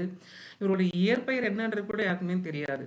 இவர் தன்னுடைய வியாபாரத்தின் மூலமாக கூட பல செய்தி பரிமாற்றங்களை, பரிவர்த்தனைகளை இந்திய அரசிற்கு எடுத்து சென்றதாகவும் ஒரு குறிப்பு உண்டு. அவர் இறக்கும் தருவாயிலே கூட அவர் என்ன நினைக்கிறார் என்றால், என்னுடைய பணியை என்னுடைய மகள் ஏற்று செய்வாள் என்று ஒரு நம்பிக்கை கொள்கிறார். அதே போல மருத்துவமனையில் சாகும் தருவாயில் கூடிய தந்தை மகளிடம் கேட்கிறார், நீங்க செல்ல முடியுமா? நன்றி கீதாமா, ரகசிய உளவாளி. சரியான வார்த்தை உளவாளி என்று அறிகின்றேன். உளவாளியாக அனுப்ப அவர் சித்தமாகிறார். தந்தைக்கு வேண்டி இவர் தன் காதலையும் தியாகம் செய்துவிட்டு தன்னுடைய படிப்பையும் தியாகம் செய்துவிட்டு 20 வயதாகிய இளம் பெண், அதுவும் பார்ப்பதற்கு திடகாத்திரமாக இருக்கும் பெண் கூட அல்ல, சற்றே ஒடிசலான தேகம், அழகான முகம், அப்படி ஒரு பெண்ணாகத்தான், மென்மை மனது கொண்ட ஒரு பெண்ணாகத்தான் இருந்திருக்கிறார். இவர் எப்படி இந்த காரியத்தை செய்து முடிக்க முடியும்? அதுவும் இவ்வளவு அளப்பரிய ஒரு சாதனை என்றால் அது மிகவும் ஆச்சரியப்படுத்துகின்றது. எப்படி செல்கிறார் என்றால், பாகிஸ்தானிலே ஒரு மிலிட்ரி ஜெனரலுடைய வீடு இருக்கின்றது, குடும்பம் இருக்கின்றார்கள். அவர்களில் அப்பாவும் அவருடைய மிலிட்ரி துறையில் இருக்கிறார்கள், மகன்களும் மிலிட்ரி துறையிலே தான் பணி செய்து கொண்டிருக்கிறார்கள். அவர்கள் வீட்டிற்கு இவர் கல்யாணம் செய்து கொண்டு மருமகளாக செல்கின்றார். எப்பேற்பட்ட ஆச்சரியம் அல்லவா? இது எங்கனம் சாத்தியமாயது என்பது கூட இந்த அவருடைய சரித்திரத்திலே குறிப்பிடப்படவில்லை. அப்படி அவர் மருமகளாகி சென்ற பிறகு அந்த வீட்டிற்கு அவர் செல்வதே உளவாளியாக வேலை செய்வதற்காக மட்டும்தான். அப்போ சாதாரணமாக ஒரு குடும்பத்தில் கூடிய வேலைகளை செய்து கொண்டு ஒரு பெண்மணியாக வாழ்வது என்பதே நமக்கு மிகப்பெரிய துன்பமாக இருக்கிறது. இதில் நாட்டிற்கு தேவையான உளவு செய்திகளை அவருக்கு என்ன பயிற்சி கொடுத்திருக்கிறார்கள் என்றால், இந்த மார்ஸ் கோட்ஸ் என்று ஆங்கிலத்தில் அழைக்கிறார்கள். அதை அனுப்புவதற்கான பயிற்சி மட்டும்தான் கொடுக்கப்படுகிறது. அதற்கான அந்த கருவியும் அவருக்கு கொடுத்து அனுப்புகிறார்கள். இதை அவர் அந்த வீட்டிலே, அதுவும் இந்தியாவிற்குள்ள அல்ல, பாகிஸ்தானிற்குள்ளே, அதுவும் மிலிட்டரி டிஃபென்ஸ் ஏரியாக்குள்ளே அந்த இடத்திலே வாழ்ந்து கொண்டு அவருடைய வீட்டிலே அந்த கருவியும் வைத்து கொண்டு அதன் மூலமாக இங்கே தகவல்களை தெரிவித்துக் கொண்டிருக்கின்றார். அப்படி அவர் துப்பறிந்தது ஒன்றுதான் இந்த ஐஎன்எஸ் விக்ராந்த் என்பதை எதிர்க்கக்கூடிய ஒரு கப்பல். பாகிஸ்தான் ஆர்மியில் என்ன செய்கிறார்கள் என்றால், அதனுடைய பெயர் என்னவென்றால் PNS காசி என்று அழைக்கிறார்கள். அந்த ஒரு கப்பலை சப்மரைன் என்று ஆங்கிலத்தில் அழைக்கிறார்கள், நீர்மூழ்கி கப்பல். அந்த நீர்மூழ்கி கப்பலை வைத்துக் கொண்டு இந்த ஐஎன்எஸ் விக்ராந்தை அழிப்பதற்கான திட்டத்தை ஏற்படுத்தி விடுகிறார்கள். அதிலிருந்து வந்த செய்திகள் அனைத்தையும் அவர் திரட்டி உடனடியாகவே தகவலை இந்திய அரசாங்கத்திற்கு தெரிவித்து விட்டார். இதை கண்டுபிடித்தவர்கள் என்ன செய்வார்கள் என்றால், இதை எப்படியும் கட்டாயம் தடுத்து நிறுத்த வேண்டும் என்று எண்ணி அந்த ஐஎன்எஸ் விக்ராந்த் அருகிலே அவர்கள் சேர்வதற்கு முன்னதாகவே அவர்களை வீழ்த்தி தாக்கிவிட்டு ஒரு பெரும் போர் வருவதை கூட தடுத்து நிறுத்தி விட்டார்கள் 1971. இந்த வீரமிக்க பெண்மணி இதற்கு என்னென்னலாம் செய்தார்கள் என்று தெரியுமா? இவர் தன்னுடைய கணவர் இவரை பற்றி சிறிய சந்தேகம் வந்து விடுகிறது. இவரை பின்பற்றி சில உண்மைகளை கண்டுபிடிக்கலாம் என்று துவங்குகிறார்கள். அவரும் சரி, அவருடைய தம்பியும் சரி, 2 மகன்களுமே ஆர்மியில் தான் வேலை செய்கிறார்கள். 2 பேருமே இந்த மூத்த மருமகளாகிய இவள் மீது சந்தேகம் வந்த பொழுது அவர்கள் எப்படியேனும் இதை கண்டுபிடிக்க வேண்டும் என்ற முயற்சி செய்யும் பொழுது அவருடைய நண்பராகிய அப்துல் என்று ஒருவர் வருகிறார். அந்த அப்துல் என்பவர் இவரை சரியாக கணித்து இவர் என்ன வேலை செய்து கொண்டிருக்கிறார் என்பதை கண்டுபிடித்து விட்டார். இதை அறிந்த இந்த பெண், அதாவது கலாச்சாரமான ஒரு நடன பயிற்சியும் இசை பயிற்சியும் பெற்ற ஒரு மேன்மையான பெண், அவரை கொன்று குவிக்கிறார். அப்துல்லை முதலில் கொன்று விடுகிறார். இந்த செய்தி தெரிந்து கொண்டிருக்கும் பொழுதே கணவனுக்கு இந்த செய்தி தெரிந்து வரும் பொழுதே அவரும் பதறி போய் இவரை தொடர்ந்து பின் சென்று இவரை கையும் களவுமாக பிடித்து விட வேண்டும் என்று எண்ணி வரும் பொழுது இவருடைய கூட்டாளியாக அங்கே இந்திய துறையிலிருந்து பணிபுரிந்த மக்களால் அவருடைய கணவர் கொல்லப்படுகிறார். இந்த செய்தி இரண்டையும் மீண்டும் அவருடைய சொந்த தம்பியே புலன் விசாரணை செய்ய ஆரம்பிக்கிறார். அவரையும் கொன்று விடுகிறார் இந்த பெண்மணி. இப்படி மிகவும் சிக்கலான ஒரு ட்ராமாட்டிக் என்று ஆங்கிலத்தில் அழைக்கலாம், மிகவும் துன்பம் தரக்கூடிய ஒரு சூழலில் இருந்து கொண்டு தன்னுடைய நாட்டிற்காகவும் சரி, தன்னுடைய தந்தைக்கும் கொடுத்த வாக்குறுதியை எப்படியேனும் காப்பாற்றியே தீர்வேன் என்று கூறிய இந்த பெண்மணி, தன்னுடைய கணவனை இழந்த இந்த பெண்மணி கர்ப்பிணியாக இருந்தார். கர்ப்பிணியாக இருக்கும் பொழுதே தன்னுடைய கணவனை தன்னுடைய நாட்டிற்காகவே கொலை செய்தார். இப்பேற்பட்ட ஒரு வீர பெண்மணியை இவர்கள் அந்த போரானது தடுத்து நிறுத்தப்படுகின்றது. INS விக்ராந்த் காப்பாற்றப்படுகிறது என்ற செய்தி வரும் பொழுதே இவர் அங்கிருந்து தப்பித்து வரக்கூடிய அனைத்து வேலைகளையும் இந்திய அரசாங்கம் செய்து இவருடைய துணையின் மூலமாக இவர் இந்தியா திரும்பி வருகிறார். ஆனால் வந்தவர் சந்தோஷமாக வாழவில்லை. இறுதி வரையிலும் ஒரு குற்ற உணர்ச்சியுடனே, அதாவது தன்னுடைய நான் சுமந்து பெற்ற குழந்தையினுடைய தந்தையை நானே கொன்றேன் என்ற அந்த ஒரு குற்ற உணர்ச்சியோடவே அவர் வாழ்ந்து வந்தார். அவர் பெற்ற மகனையும் தான் வளர்க்க மாட்டேன், நான் தான் அவருக்கு தாயார் என்று நான் உரைக்க மாட்டேன் என்று தன்னுடைய தாய்மையை கூட அவர் தியாகம் செய்து விட்டார். கடைசி வரையில் அந்த குழந்தைக்கு இவர்தான் அவருடைய அன்னை என்பது தெரியாது. பேர்பட்ட ஒரு வீர பெண்மணி அவர். அவருடைய பிற்காலத்திலே பஞ்சாபின் அருகில் இருக்கக்கூடிய ஒரு இடத்தில், அதாவது அந்த அப்துல்லும் அவருக்கும் ஏதோ ஒரு தொடர்பு ரீதியாக இருந்திருக்கிறார்கள், நட்பு ரீதியாக இருந்திருக்கிறார்கள். அந்த கொன்ற அப்துல் உடைய மூல இடம், அந்த இடத்திலே தான் அவர் கடைசி தன்னுடைய வாழ்நாளை கழிக்கிறார். அங்கே இருக்கக்கூடிய சமூக செயல்களில் எல்லாம் தன்னை ஈடுபடுத்தி கொண்டு அனைவருடைய வாழ்க்கைக்காகவும் தன்னுடைய வாழ்க்கையை தியாகம் செய்து விட்டார்.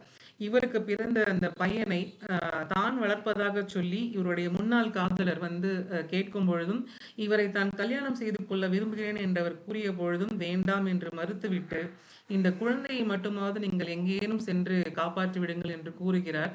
அந்த மகான் எப்படி தெரியுமா? காதலித்த மகான், கல்யாணம் கூட செய்து கொள்ளவில்லை. அந்த மகான் என்ன செய்கிறார்? அந்த குழந்தையை தன் குழந்தையாகவே வளர்த்து வருகிறார். அந்த குழந்தையும் வளர்ந்து இன்று இந்திய ஆர்மியிலே பணி செய்து கொண்டிருப்பது என்றால், இதற்கு பிறகு இதற்கு பின்னால் எத்தனை சோகங்கள், எத்தனை துயரங்கள், எத்தனை போராட்டங்கள் வேறொரு மண்ணிலே சென்ற ஒரு பெண்ணுக்கு இருந்திருக்கும் என்பதை என்னால் சிந்தித்து கூட பார்க்க முடியவில்லை. அப்படி கஷ்டப்பட்டு வாங்கிய சுதந்திரத்தை இன்றளவும் அதே அளவு கஷ்டத்தோடு நிறைய பேர் காப்பாற்றி கொண்டு வருகிறார்களே என்றால், நம் சுதந்திரத்தை நாம் கண் போலவும் உயிர் போலவும் அல்லவா பாதுகாக்க வேண்டும். இதை நாம் நினைவில் கொள்வோம். இதே போலவே இன்னொரு மணி இருக்கிறதா மணி அவர்களே? இருந்தால் மற்றொருடைய கதையும் சுருக்கமாக இங்கே கூற விரும்புகிறேன். இவருடைய பெயர் ரவீந்தர் கௌஷிக். இவர் ராஜஸ்தான் மாநிலத்திலே பிறந்தவர். இவர் பிறந்ததிலிருந்தே மிகவும் ஒரு தனித்துவமான ஒரு ஆற்றல் கொண்டவர். அதாவது எந்த கதாபாத்திரத்தை கொடுத்தாலும் அதை உள்ளேற்று நடிக்கக்கூடிய ஒரு நடிகருக்கான அனைத்து அம்சங்களும் நிறைந்த ஒரு அழகான இளைஞரும் கூட. இவருடைய தந்தையின் பெயர் ஜெயம் கௌஷிக். இவருடைய தாயாருடைய பெயர் எழுதி வைத்திருந்தேன், தொலைத்து விட்டேன் நினைக்கின்றேன், பின்னாடி நான் தகவலை கொடுக்கின்றேன். இவருக்கும் சரி, படிக்கும் காலத்திலேயே நாட்டிற்காக ஏதாவது செய்ய வேண்டும் என்கின்ற ஒரு ஆர்வம் மிகவும் அதிகமாக இருந்தது. அப்படி அவர் தன்னுடைய கல்லூரி வாழ்க்கையிலே மிகப்பெரிய நாடகங்களை எல்லாம் இயற்றி அப்பொழுதே அவர் பெரிய ஒரு தன்னை முன்னிலைப்படுத்திக்கூடிய ஒரு ஹீரோ என்று அழைக்கலாம். அப்படி ஒரு ஒரு என்ன சொல்லலாம், ஒரு வாழ்க்கையை நடத்தி கொண்டிருந்தார். அங்கே அவரை கண்ட இந்தியன் இன்டெலிஜென்ஸ் துறை, அதாவது இதை ரா என்று அழைக்கிறார்கள் ஆங்கிலத்திலே, research and analysis wing of Indian intelligence bureau, ரா என்ற இந்த துறை இவரை கண்டுபிடித்து இவரை தன்னுடைய செயல்களுக்கு, அதாவது இவரையும் ஒரு உளவாளியாக மாற்றி அனுப்ப முடியுமா என்ற ஒரு விஷயத்தை பார்க்கும் பொழுது அவர் மிகவும் ஆர்வத்துடன் அந்த வேலையை எடுத்துக்கொள்கின்றார். ஆனால் அப்படி எடுத்துக்கொண்டவர் பின்னாலே சந்தோஷமாக இருந்தாரா தெரியவில்லை. அப்படி அவர் வாழவும் இல்லை. 16 வருடங்கள் சிறையிலே இருந்து உயிரை விட்டார் பாகிஸ்தான் சிறையிலே. அதற்கு நடுவில் என்ன நடந்தது என்றால், இவர் என்னவெல்லாம் காப்பாற்றினார் என்று பார்த்தோமே ஆனால், இந்தியாவின் சார்பாக இவர் பாகிஸ்தானுக்கு அனுப்பப்படுகின்றார். பாகிஸ்தானுக்கு அனுப்பப்படும் பொழுதும் அங்கே சென்று அங்கே இருக்கக்கூடிய கராச்சி பல்கலைக்கழகத்திலே ஒரு மாணவராக சேர்ந்து இவர் ஆல்ரெடி பிகாம் முடித்தவர். அங்கே சென்று LLBயும் படிக்கிறார். அங்கே அவர் தன்னை ரெஜிஸ்டர் அதாவது தன்னை ஒரு மாணவனாக அங்கே ஏற்றுக்கொள்ளப்பட வேண்டுமே என்றால் அவருக்கு இந்திய குடியுரிமை கண்டிப்பாக காட்ட முடியாது. அதனால் தன்னுடைய அடையாளங்களை மொத்தமாக இழந்து அதாவது பலூச்சிஸ்தான் என்கின்ற அந்த ஒரு நாட்டிலிருந்து வந்தவர் போல காட்டி அங்கிருக்கக்கூடிய குடியுரிமை எல்லாம் வாங்கி கொண்டு அதற்கான ஆவணங்களை எல்லாம் தயார் செய்து இந்த இந்திய அரசாங்கம் கொடுக்கின்றது. அதை எடுத்துக்கொண்டு தான் உள்ளே இந்தியனாக இருந்தாலும் கூட வேறு ஒரு நாட்டினுடைய அடையாளத்தை சுமந்து கொண்டு LLBயும் அவர் படித்து முடித்து விடுகின்றார். நல்ல மதிப்பெண்களை பெறுகின்றார். அப்படி சாதித்துவிட்டு பாகிஸ்தான் ஆர்மியிலே அக்கவுண்ட்ஸ் டிபார்ட்மெண்டில் அவர் வேலைக்கு சேர்கின்றார். அதாவது அவர் இந்த போருக்கு நேரடியாக போகக்கூடிய இடத்துக்கு சென்றால் அவருடைய பின்புலங்களை கண்டுபிடித்து விடுவார்கள் என்பதற்காகவே அவரை இந்த அக்கவுண்ட்ஸ் துறையிலே அவரை நியமிக்கிறார்கள். அங்கிருந்து அவருக்கு மிகவும் கிடைத்த பொக்கிஷம் என்னவென்றால், இந்தியாவுக்கு எதிராக அவர்கள் வாங்கக்கூடிய அணு ஆயுதங்கள் எங்கிருந்து வருகின்றது, அதற்கான பணம் எவ்வளவு செலவு செய்கின்றார்கள், யார் யாரெல்லாம் முக்கியஸ்தர்களாக இந்தியாவுக்கு எதிராக திட்டங்களை வகுக்கின்றார்கள், இந்தியாவுக்கு யார் வருகிறார்கள், யார் செல்கிறார்கள் என்கின்ற இந்த முழுவதுமாக, அதாவது ஒரு லட்டு சாப்பிட்டா ரொம்ப சந்தோஷப்படும், 2 லட்டு தானா கிடைச்சிச்சுன்னா ரொம்ப சந்தோஷப்படும், அந்த மாதிரி இந்தியாவுக்கு எதிராக திட்டம் போடுறவங்க யாரு, என்ன திட்டம், எவ்வளவு செலவு பண்ணியிருக்காங்க, எந்த இடத்துக்கு போறாங்க, எந்த இடத்துல தாக்க போறாங்க, இந்த மொத்த தகவலையும் உட்கார்ந்த இடத்துல இருந்தே அவரால் அனுப்ப முடிஞ்சிச்சு. ஆனால் எவ்வளவு திறமை பாருங்க. 1983 வரைக்கும் அவர் தொடர்ந்து வேறு ஒரு அடையாளத்துடன் வேறு ஒரு வாழ்க்கையை வாழ்ந்து கொண்டிருந்தார். அங்கே இருந்த தன்னுடன் கூட வேலை செய்தவருடைய பெண்ணை திருமணம் செய்து கொண்டு ஒரு ஆண் குழந்தைக்கும் தகப்பனாக இருந்திருக்கிறார் என்றால், இத்தகைய தியாகங்களை செய்ய முடியுமா என்றால் நான் சத்தியமாக செய்ய மாட்டேன், தெரியவில்லை. நான் இங்கே செத்து போனாலும் பரவாயில்லை, என்ன அனுப்பாதீங்கன்னு நான் சொல்லியிருப்பேன். இந்த மனிதர் என்ன செய்கிறார் என்றால் 1983 வரையிலும் தக்க வைத்துக் கொண்டிருந்த அந்த ஒரு வேலையை இந்தியாவிலிருந்து செய்த இன்னொரு தவறு என்னவென்றால், இன்னொரு லோக்கி ஆபரேஷன் என்று ஒரு ஆபரேஷனுக்காக ஒருவரை அனுப்புகிறார்கள். அந்த 2வது நபர் வரும்பொழுது அவரை பிடித்து விடுகிறார்கள் இந்த பாகிஸ்தானிய ஆர்மிகள். அவர்கள் என்ன செய்கிறார்கள் என்றால், அவரை அடித்து துவைத்து உன்னுடைய கூட்டாளி இங்கே யார் என்று கூற வேண்டும் என்று கூறியவுடனே அவர் பெயரை சொல்லிவிட்டார். அவர் எப்படித்தான் அப்படி ஒரு மனநிலையோடு அங்கு சென்றார் என்று தெரியவில்லை. எங்கே போனாலும் இந்தியருக்கு இந்தியர் தான் நண்டு போல வேலை செய்வார் என்பதை தான் நான் இந்த கதையிலே புரிந்து கொண்டேன். அப்படி அவர் சிறைபிடிக்கப்படுகின்றார். முதலில் அவருக்கு அதாவது மரண தண்டனை விதிக்கின்றார்கள்.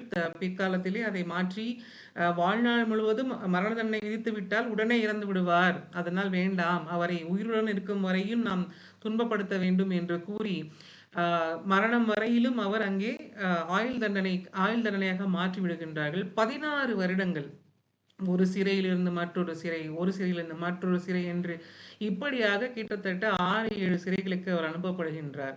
இறுதியாக நோய்வாய்ப்பட்டு அவர்கள் அடித்ததும் சரி, அவரை வதைத்ததும் சரி, இதனால் ஏற்பட்ட காயங்களும் சரி, அவர் எத்தனையோ முறை அவருடைய குடும்பத்திற்கு இந்தியாவிலே எடுத்துரைத்த பொழுதும் அடல் பிஹாரி வாஜ்பாயுடைய காலகட்டத்திலே இவரை பற்றின செய்திகளை கூறி அவரை எப்படியும் விடுவித்து கொண்டு வாருங்கள் என்று கேட்ட பொழுது நம்முடைய இந்திய அரசாங்கம் எந்த உதவியும் செய்யாமல் மறுத்து விட்டதாம். அது ஏன் என்று எனக்கு தெரியவில்லை. அப்படி ஒரு வாழ்க்கையை வாழ்ந்து 16 வருடம் அவர் இறக்கும் முன்பதாக அவர் கூறியது என்னவென்றால், என்னுடைய நாட்டிற்காக நான் எல்லாவற்றையும் இழந்தேன், என் குடும்பம், என்னுடைய அடையாளம், என்னுடைய பெயர் முதற்கொண்டு அனைத்தையும் இழந்தேன், என்னுடைய நாடு எனக்கு இதைத்தான் திருப்பி பரிசளிக்குமா என்று வேதனையுடன் ஒரு கடிதத்தில் எழுதியதாக அவருடைய குறிப்புகளை, அவருடைய வரலாற்றினை எழுதின ஒரு ஆசிரியர் எழுதியிருக்கிறார். அந்த எந்த வேலைக்கு அனுப்பப்பட்டார்களோ அந்த திட்டத்தை ப்ராஜெக்ட் எக்ஸ் என்று அழைக்கிறார்கள். அந்த ப்ராஜெக்ட் எக்ஸ் என்பது 20 வருடங்களுக்கு முன்பாக கைவிடப்பட்டது. இருந்த போதிலும் அவர் அந்நிய நாட்டிலே அந்நியனை போல அகால மரணம் அடைந்தார். நோய்வாய்ப்பட்டு சிறையிலேயே இறந்து விட்டார். இப்படி நாம் இங்கே இன்று சுதந்திரமாக, கருத்து சுதந்திரமாக இருக்கட்டும், ஆடை சுதந்திரமாக இருக்கட்டும், நம் வாழ்வு சுதந்திரமாக இருக்கட்டும், நமக்கு வேணும் என்கின்ற வேலையை தேர்ந்தெடுக்கக்கூடிய சுதந்திரமாக இருக்கட்டும், இதை அனைத்தையும் காப்பாற்றுவதற்காக இன்றும் கூட எல்லையிலிருந்து எல்லை கடந்து ஆயிரக்கணக்கான லட்சக்கணக்கான மக்கள் வாழ்ந்து கொண்டிருக்கிறார்கள் என்றால் அவர்களுக்கு எல்லாம் அஞ்சலி செலுத்திவிட்டு இன்னும் வாழக்கூடிய அனைத்து உள்ளங்களுக்கும் சல்யூட் என்று சொல்லிவிட்டு இந்த தமிழ் திண்ணை இதுகாரும் இந்த செய்தியை கேட்டமைக்கு நன்றி கூறி விடைபெறுகின்றேன். பாரத் மாதா கி ஜெய். வந்தே மாதரம், வந்தே மாதரம், வந்தே மாதரம். நன்றி. அருமை. அருமையான செய்திகள், தெரியாத செய்திகள்லாம் சிறப்பா சொன்னீங்க. அருமை திவ்யா, அருமையாக பேசுனீங்க. நிறைய செய்திகள் புதுசா தெரியப்படுத்துறீங்க. ரொம்ப நன்றி.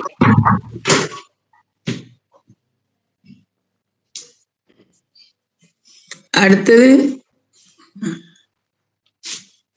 கீதாமா, சிவகணி. சிவகணி தான், சிவகணி பேசுங்க.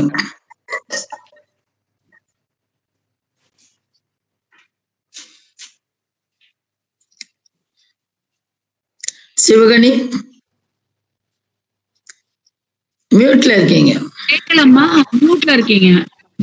இப்பதான் கேக்குறது. அனைவருக்கும் வணக்கம். இன்று தமிழ் திண்ணை நிகழ்விற்கு அனைவரையும் அன்போடு வரவேற்று, எல்லாரும் நம்ம வாழ்க்கையில நிம்மதியை தேடிதான் ஓடிட்டு இருக்கோம். ஒவ்வொரு நாளும் நம்ம நிம்மதியை தேடி தேடி அலைஞ்சிட்டு இருக்கோம். அந்த நிம்மதி எங்க இருக்கு அப்படிங்கறத இன்னைக்கு பாத்திரலாம். நிம்மதி எங்கேயும் இல்லை, அது நம்ம கிட்டதான் இருக்கு. ஏன்னா நிம்மதி அப்படிங்கிறதே நம்ம எல்லாருக்கும் கிடைச்ச ஒரு வரம் அப்படின்னு சொல்லலாம். ஸோ அந்த நிம்மதி எப்படி இருக்கு அப்படின்னு பாத்தீங்கன்னா நம்ம எண்ணத்துலதான் இருக்கு. அதாவது ஒருத்தனுக்கு நிறைய பணம், காசு, பதவி, புகழ் எல்லாமே இருந்தாலும் கூட அந்த மனுஷனுக்கு நிம்மதி இல்லை அப்படின்னா அந்த வாழ்க்கை ஒரு வெறுமையாதான் இருக்கும் அப்படின்னு சொல்லலாம். ஏன்னா இப்போ நிறைய காசு வச்சிருக்கிறவங்க கிட்ட பாத்தீங்கன்னா தூங்க கூட முடியாது, அவனுக்கு தூக்கம் இல்லாம இருக்கும். அதே நிம்மதியா தூங்கணும்னு நினைக்கிறவங்ககிட்ட அந்த பணம் அதெல்லாம் இல்லாம இருக்கும். இது தேடிட்டு மனிதர்கள் ஓடிட்டு இருக்கும் போதுதான் நம்ம நிம்மதி அப்படிங்கறதே இல்லாம போகுது. இத ரொம்ப அதாவது ஒரு சட்டுன்னு சொல்லணும் அப்படின்னா ஒரு 5-6 விஷயத்திலேயே நம்ம நிம்மதியை பாத்திரலாம். நம்மளுடைய எண்ணம் அதுதான் முக்கியமான காரணம். நம்மளோட மனப்பாங்கு எந்த மாதிரி இருக்கு அப்படின்னு சொல்லி நம்ம பாத்தீங்கன்னா, இப்ப யாருக்குமே நம்ம எந்த விஷயத்திலயுமே நம்ம தொந்தரவு கொடுக்காம இருக்கும்போது நம்மளோட நிம்மதி அப்படிங்கிறது நம்ம கைக்குள்ளதான் இருக்கும். இப்ப நீங்க ஒருத்தங்களுக்கு இடையூறு செய்யும் போதுதான் அந்த இடையூறு மீண்டும் நம்மளுக்கு வர்றதுக்கான வாய்ப்பா இருக்கு. தீதும் நன்றும் பிறர் தர வாரா அப்படின்னு சொல்லிட்டு நம்ம பார்த்திருக்கோம். சோ அதை நம்ம என்ன விதைக்கிறோமோ அதுல இருந்துதான் நம்மளுக்கு வரக்கூடிய விஷயங்களா இருக்கு. அதற்கப்புறம் பாத்தீங்கன்னா நம்மளோட குணநலம், அதாவது நல்லதை மட்டுமே நம்ம நினைக்கும் போது நம்மளுக்கு நல்லதுதான் நடக்கும். வினை விதைத்தவன் வினை அறுப்பான் அப்படிங்கிற மாதிரி நம்ம என்ன செய்யறோமோ அதுதான் நம்மளுக்கு திரும்பி வரப்போகுது. ஸோ நம்ம ஒருத்தங்க கிட்ட இருக்கிற ஒரு சின்ன தப்ப அதை ஒரு பெரிய குறையா நம்ம மத்தவங்க கிட்ட பகிர்ந்துக்கும் போது குற்றத்தை நம்ம பாக்குறோம் அப்படின்னா அந்த இடத்துல நிம்மதி அப்படிங்கிறது இருக்காது. ஸோ அதனால உறவுகள்லாம் பிரியறதுக்கான வாய்ப்பா தான் இருக்கும். அப்ப நீங்க உறவு அப்படின்னு நீங்க அடுத்து சொல்றீங்க அப்படின்னா அந்த உறவுகள் நம்மளுக்கு எந்த மாதிரி இருக்கணும் அப்படின்னு பாத்தீங்கன்னா நம்மளை தூக்கி நிறுத்தக்கூடிய உறவுகளா இருக்கணும். நம்மளை என்னைக்குமே கைவிடாத மாதிரி இருக்கணும். ஆனா அந்த உறவுகளை பார்க்கும்போது நிறைய நேரங்கள்ல ஒரு நல்ல விஷயத்த நம்மளுக்கு சொல்லி நம்மளை பலப்படுத்துறவங்களாவும் இருப்பாங்க. அதே சமயம் அந்த உறவுகளே நம்மளை தூற்றக்கூடியவர்களாகவும் இருப்பார்கள். அந்த மாதிரி தருணங்கள்ல நம்ம என்ன பண்ணணும் அப்படின்னா இதுவும் கடந்து போகும் அப்படிங்கிற தாரக மந்திரத்தை நம்ம கையில எடுத்துட்டு, ஸோ உறவுகள் நம்மளுக்கு எல்லா இடத்துலயும் எல்லாருமே ஒரே மாதிரி இருப்பாங்க அப்படின்னு சொல்ல முடியாது. ஸோ அதையும் நம்ம ஏத்துக்க பழகிக்கணும். அதுதான் நம்மளுக்கான நம்ம நிம்மதியை நம்ம வச்சுக்க முடியும், தக்க வச்சுக்க முடியும். அதுக்கப்புறம் நம்ம செய்யக்கூடிய வேலைகள், இப்ப வேலை அப்படின்னு எடுத்துக்கிட்டீங்கன்னா அதை நம்ம நேர்மையா செஞ்சிருக்கோம். அதை நம்மளோட உழைப்பு ஏற்ற ஊதியம் அப்படிங்கிறது நம்ம கையில கிடைக்கும் போது பெறக்கூடிய ஒரு மன நிறைவு அப்படிங்கிறது தான் நம்மளுக்கு ஒரு மிகப்பெரிய நிம்மதி அப்படின்னு சொல்லலாம்.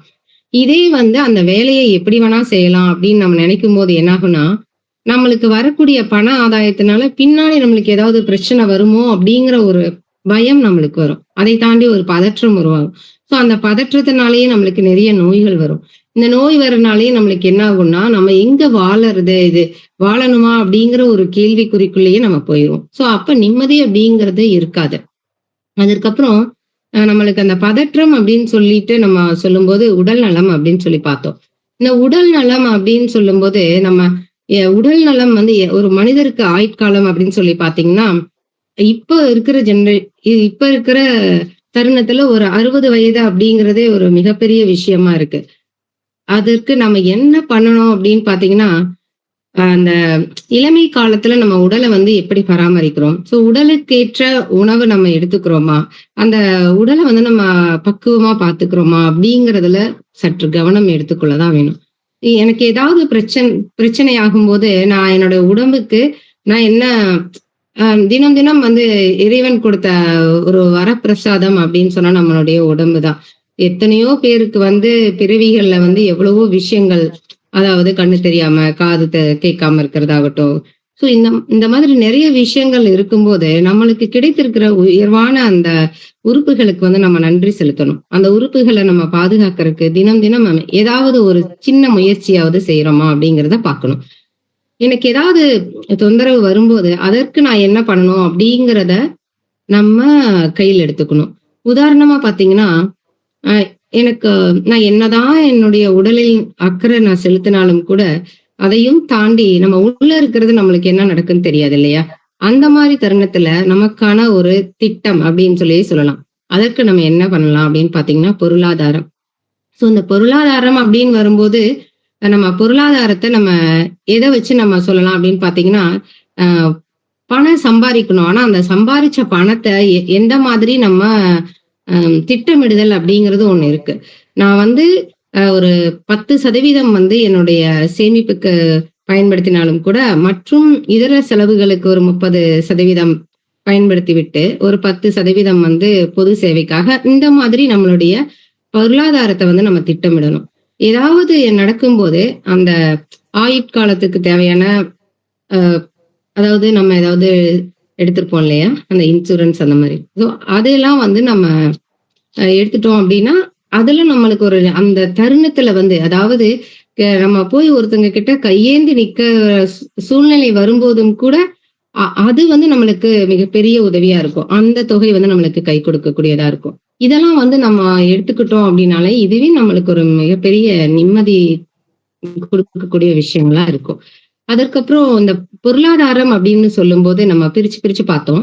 இதுல அந்த 10% அப்படிங்கிறது நம்ம உதவி, அதாவது நம்மளுடைய சேவைக்கு அப்படின்னு சொன்னோம். ஸோ சேவை அப்படிங்கிறது எப்படின்னா, நீங்க மக்கள் சேவையே மகேசன் சேவை அப்படின்னு சொல்லலாம். நம்மளை தேடி ஒருத்தவங்க நம்ம கிட்ட உதவி கேட்டு வரும்போது நம்ம எதையும் எதிர்பார்க்காம, இந்த நன்றி கூட எதிர்பார்க்காம நம்மளுடைய உதவிகளை வந்து அவங்களுக்கு செய்யணும். ஸோ இந்த இடத்துல நம்ம ஒரு உதவி செய்யறோம் அப்படின்னு நம்ம சொல்றோம் இல்லையா, நான் வந்து இவங்களுக்கு உதவி செஞ்சிருக்கேன், எனக்கு இந்த பிரதிபலனா யாராவது ஒருத்தர் உதவி செய்வாங்க அப்படிங்கிற ஒரு எண்ணம் கூட நம்ம அந்த உதவி செய்யறதுக்கான ஒரு தூண்டுதலா கூட இருக்கலாம். ஆனாலும் அந்த உதவி செய்யும் போது நமக்குள்ள ஏற்படக்கூடிய ஒரு மனமாற்றம், ஒரு மகிழ்ச்சி, இதெல்லாம் தான் நம்மளை வந்து நிம்மதியா இருக்க வச்சுக்குது. இதை தொடர்பு படுத்தி நம்ம பார்த்தோம் அப்படின்னு பாத்தீங்கன்னா, ஒரு சின்ன உதவி செய்யும் போது நம்ம சொல்லுவாங்க, அப்பா அந்த தருணத்துல நான் உங்களை தெய்வமா பார்த்தேன், அந்த சூழ்நிலையில வந்து நீங்க எனக்கு ரொம்ப கடவுளா காட்சிக்கு எடுத்தீங்க, என்ன பண்றதுன்னே தெரியாம இருந்துச்சு அப்படிங்கிற மாதிரி அந்த சொல்லக்கூடிய சொல் இது எங்க கொண்டு போய் இணைக்குது அப்படின்னு பாத்தீங்கன்னா, நம்மள ஆன்மீகத்துலதான் கொண்டு போய் இணைக்குது. ஸோ இந்த விஷயங்கள் எதை நோக்கி போகுது அப்படின்னு பாத்தீங்கன்னா, இந்த பாவம் புண்ணிய கணக்குகள் அப்படின்னு சொல்லிட்டு சொல்றோம். ஆனா நம்ம இறந்ததுக்கு அப்புறம் என்ன நடக்குது அப்படிங்கறது நம்ம யாருக்குமே தெரியாது இல்லையா? ஆனா நம்ம அதையெல்லாம் நம்ம யோசிக்கும் போது நம்ம ஒரு புண்ணியத்தின் பலனாக கூட ஒரு சிலருக்கு நம்ம ஒரு உதவி செய்திருக்கலாம். இதெல்லாம் நம்ம வந்து இந்த ஆன்மீகம் அப்படிங்கிறது எல்லாருமே வந்து எனக்கு ஒரு கடினமான சூழ்நிலை வரும்போது கூட நான் எதை நான் நினைக்கிறேன் அப்படின்னு பாத்தீங்கன்னா, அந்த தருணத்துல என்னுடைய கஷ்டங்களை எல்லாம் இறைவனின் பாதத்துல வந்து நான் சரணாகதி அடைய செய்து விட்டு எல்லாம் சரியாகிவிடும் அப்படிங்கிற ஒரு நம்பிக்கையில வாழ்க்கையை நகர்த்துறோம் பாத்தீங்களா, அந்த இடத்துல ஆன்மீகம் அப்படிங்கறத நம்மளுக்கு கை கொடுக்கும். அதற்கப்புறம் பாத்தீங்கன்னா, இதெல்லாம் நம்ம வந்து பார்த்தாலுமே கூட நம்மளுடைய வாழ்க்கையில நிம்மதியை தேடி நம்ம ஓடிட்டே இருக்கோம் இல்லையா? இதுல ஒரு பொதுவான விஷயங்கள் அப்படிங்கிறத நம்ம கையில எடுத்துக்கணும். எல்லாம் நம்ம பண்ணிட்டே இருந்தாலும் கூட நம்மளை தாண்டி ஒரு சில விஷயங்கள் தான் நாளைக்கு நான் யாரு அப்படிங்கிறத இந்த உலகத்திற்கு சொல்லக்கூடிய ஒரு வாய்ப்பா இருக்குது.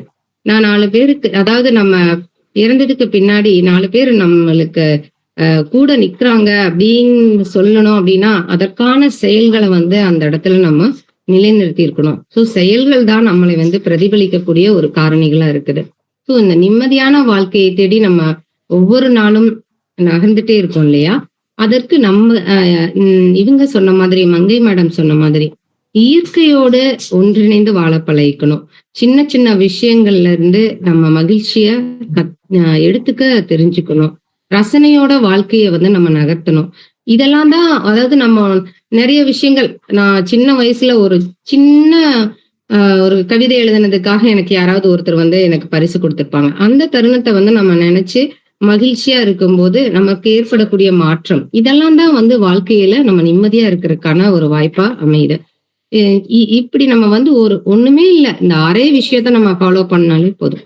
அதாவது நீங்க உங்களுக்கான ஒரு வேலைகள், அதை தாண்டி நம்மளுடைய ரசனை, இயற்கையோடு ஒன்றி வாழ்றது, அதுக்கப்புறம் பொருளாதாரம், அப்புறம் நம்ம உதவி செய்யறது, இந்த மாதிரி நம்ம சின்ன சின்ன விஷயங்களை நம்ம கையில எடுத்துக்கிட்டாலே நம்மளுக்கான நிம்மதி நம்ம கூடயே இருக்கும். இந்த நிம்மதி நிச்சயம் அப்படிங்கறதுக்கான ஒரு கவிதை. உறங்கும் முன் விழிப்போம் என்றிருக்கும் உயர்வான நம்பிக்கை. உறங்கும் முன் விழிப்போம் என்றிருக்கும் உயர்வான நம்பிக்கை என்றும் சிறகாக பரப்போமே, சிதைத்திடாத எண்ணத்தால் சிந்தனையை செதுக்கிடவே. உறவாக நம்மோடு உறுதுணையாய் உள்ளங்கள் என்றென்றும் உயிர்ப்பாக. உறவாக நம்மோடு உறுதுணையாய் உள்ளங்கள் என்றென்றும் உயிர்ப்பாக. மறந்திடவும் குறைகளை மன்னிக்கும் மாண்போடே. மறந்திடுவோம் குறைகளை மன்னிக்கும் மாண்போடு, மலர்ந்திடுவோம் மனத்தோடே. பிறக்கின்ற யாவரிலும் பிழைகளுமே இருந்திடுமே, பின்தள்ளி ஏற்போமே அனைத்தையுமே. அறத்தோடு வாழ்ந்தாலே அழகாகும் அரும்புவியும் அன்பினாலே விதைப்போமே. அறத்தோடு வாழ்ந்தாலே அழகாகும் அரும்புவியும் அன்பினாலே விதைப்போமே. நம்பிக்கை கொள்வோமே நடப்பதெல்லாம் நன்மையென நாள்தோறும் நினைத்திடுவோம். நம்பிக்கை கொள்வோமே நடப்பதெல்லாம் நன்மை என நாள்தோறும் நினைத்திடுவோம். நிம்மதியை தேடிடாமல் நிறைவென்று எண்ணிடவே நிகழ்வதெல்லாம் சிறப்பாகும். நிம்மதியை தேடிடாமல் நிறைவென்று எண்ணிடவே நிகழ்வதெல்லாம் சிறப்பாகும். இந்த கவிதையோட இந்த வாய்ப்பு கொடுத்த நமது தமிழ் திண்ணை உறவுகளுக்கு மனமார்ந்த நன்றியை தெரிவித்துக் கொள்கிறேன். அனைவருக்கும் இனிய குடியரசு தின வாழ்த்துக்களை முன்னதாகவே தெரிவித்துக் கொள்கிறேன். வாய்ப்பிற்கு நன்றி. அருமை அருமை அருமை மேடம்.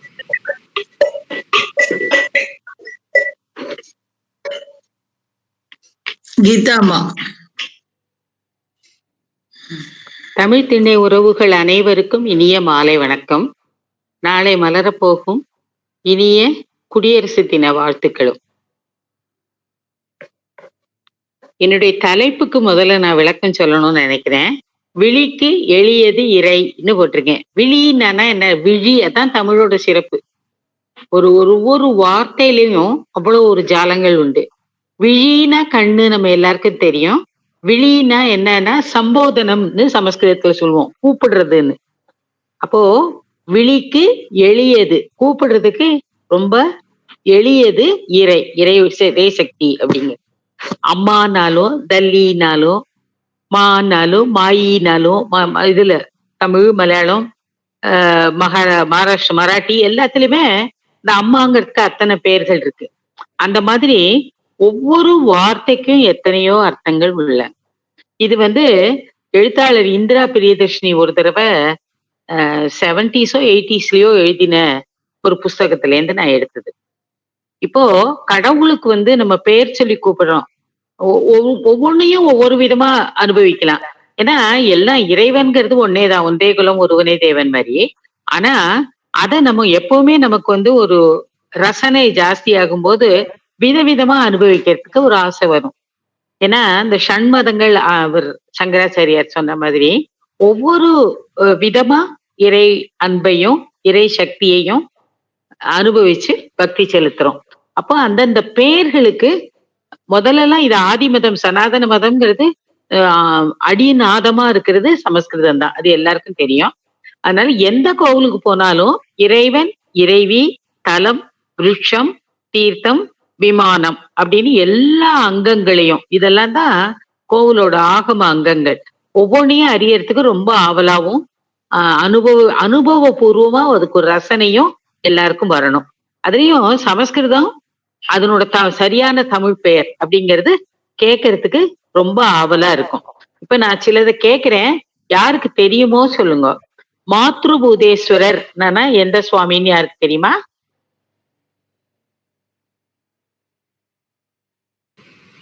சிவன். அதுவே வருது.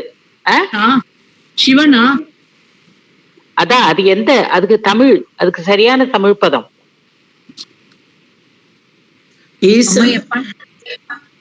இல்ல. தாயுமானவர்.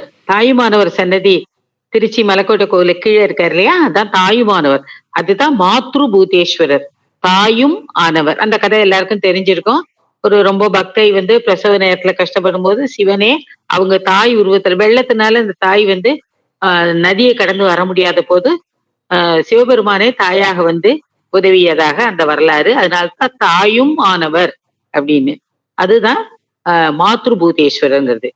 சுகந்த குந்தளாம்பிகை அப்படிங்கிறதுக்கு தமிழ் பேர் என்ன தெரியுமா? சுகந்தம்னா வாசனை, குந்தளாம்பிகைன்னா சுருண்ட கூந்தலை உடைய தாயார்னு அர்த்தம். இப்போ யாருக்காவது அதை யோசிக்க முடியறதா? சுகந்த குந்தளாம்பிகை அப்படிங்கிறதா மட்டுவார் குழலி அப்படிங்கிற அம்பாள் இன்னம்பூர் அப்படிங்கிற இடத்துல இருக்கு. அப்புறம் அக்ஷரபுரீஸ்வரர் அப்படிங்கிறதுக்கு தமிழ்ல என்ன வார்த்தை அப்படிங்கிறது இன்னம்பூர் கோவில்ல என்ன சுவாமின்னு யாருக்காவது தெரியுமா? ஆனந்தி இருந்தா சொல்லியிருப்பாங்கன்னு நினைக்கிறேன். எழுத்து அரிநாதர். அக்ஷரம்னா எழுத்து, அக்ஷரபுரி ஈஸ்வரர் அப்படின்னு. அந்த அம்பாள் பேரு சுகந்த குந்தளாம்பிகை, பூங்குழலி அப்படின்னு. காளகஸ்தீஸ்வரருக்கு காலத்திநாதர், அது நமக்கு எல்லாருக்கும் தெரியும். அந்த அம்பாள் பேரு யாருக்கு தெரியும்? காளகஸ்தி அம்பாள் பேரு காளகஸ்தீஸ்வரர் ஞான பிரசன்னாம்பிகை. அதுக்கு தமிழ் என்ன? ஞான பூங்கோதை. பிரசன்ன அம்பிகை அப்படின்னா பூ மாதிரி மலர்ந்த ஒரு புன்னகையோட விளங்குற தாயார்னு அர்த்தம். ஞான பிரசன்ன அம்பிகை, என்ன அழகா இருக்குது. ஞான பூங்கோதை அப்படின்னு அது அழகா தமிழ் படுத்தப்பட்டிருக்கு. திருக்கூடலூர்ல ஜெகத் ரட்சக பெருமாள் அப்படின்னு இருக்கார். அவருக்கு தமிழ் பெயர் என்ன யாருக்கு தெரியும்? ஜெகத் ரட்சக பெருமாள். அது ரொம்ப சுலபமா நம்ம மொழிபெயர்த்திடலாம். ஜெகத்னா வையம், வையம் காத்த பெருமாள் அப்படின்னு ரொம்ப அழகா அதை தமிழ்ல சொல்லியிருக்காங்க. இந்த ஆழ்வார்கள் பிரபந்தத்துல எல்லாம் இந்த மாதிரி ரொம்ப அருமையான தமிழ் பெயர்கள் நிறைய இருக்கு. நம்ம இதுல இருக்கிற பொக்கிஷங்களை நமக்கு படிக்கவே ஒரு வாழ்நாள் போராது. அது இந்த மாதிரி நுணுக்கமா ரசிக்கிறதுக்கு நம்ம ஆழ்வார்கள் பாடல்கள் எல்லாத்தையும் அனுபவிச்சு, தேவாரம், திருவாசகம், ஆழ்வார் பாடல்கள் எல்லாம் பார்த்தா அழகு தமிழ் அப்படியே கொஞ்சம்.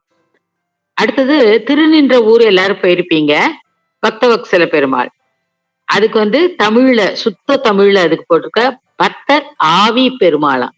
வத்சலா அப்படின்னா அன்பு கொண்டன்னு அர்த்தம் சமஸ்கிருதத்துல. அன்பர்களை, தன்னோட பக்தர்களை தன்னோட உயிரா ஆவியா நினைக்கிற பெருமாள் பக்தர் ஆவி பெருமாள், பக்தராவி பெருமாள்னு. அப்புறம் நெல்லையில எங்க ஊர் திருநெல்வேலி சால்வாடீஸ்வரர் அப்படின்னு பேரு.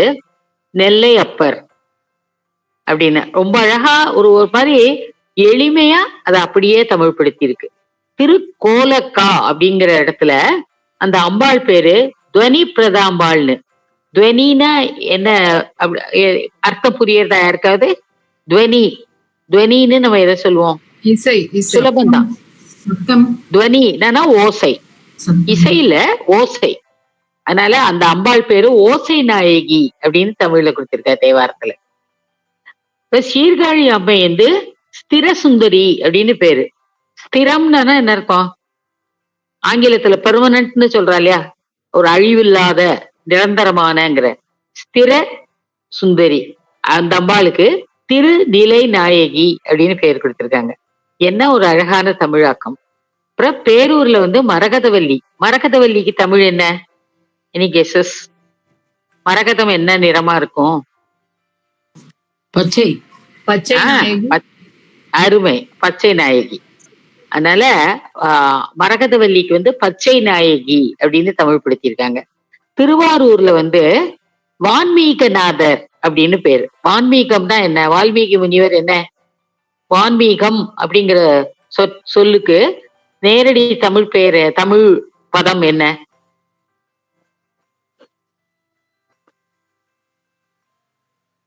புற்று. அதனால அந்த சுவாமிக்கு பேரு புற்றிடம் கொண்டார். என்ன ஒரு தெளிவான அழகான ஒரு பொருள். சமஸ்கிருதத்துல அது பேரு வான்மீகநாதர், தமிழ்ல புற்றிடம் கொண்டார், புற்றில இடம் கொண்டவர் அப்படின்னு. அப்புறம் வேத அரண்யர், வேதாரண்யர். அரண்யம்னா என்ன எல்லாருக்கும் தெரியும்? காடு. காடு, அதுதான். அதனால அதுல வேத வனநாதர், மறைக்காடர் அப்படின்னு சொல்ற. மறைனா வேதம், வேதத்துக்கு பேரு மறை, நான்மறை சொல்றோம் இல்லையா, அது மாதிரி மறைக்காடர், மறை காடு ரெண்டு வந்துடுறது. வேதாரண்யர், வேத வனநாதர், மறைக்காடர். ஒரு அழகான தமிழாக்கம். வீணாவாத தூஷினி, யாழை பழித்த மொழி அம்மை. அந்த அம்மாளோட குரல் வந்து யாழையும் பழிக்கும்படியான இனிமையானது. அதனால வீணாவாத தூஷினி என்ற தாயாரோட பேரை யாழை பழித்த மொழியம்மை அப்படின்னு. குற்றாலநாதரோட தமிழ் பேரு என்னது தெரியுமா? குரு ஆலநாதர், குறும் பலா ஈசர். அந்த அம்மா பேரு குழல் வாய் மொழி. அந்த இது மாதிரி புல்லாங்குழல் மாதிரி இனிமையான ஒரு அது அந்த இனிமை, வார்த்தையோட இனிமைக்கு உண்டானது, மொழி இனிமைக்கு. அப்புறம் அருணாச்சலம் எல்லாரும் போயிருப்பீங்க, திருவண்ணாமலை. அதுல வந்து தாயார் பேர் என்ன யாருக்காவது தெரியுமா?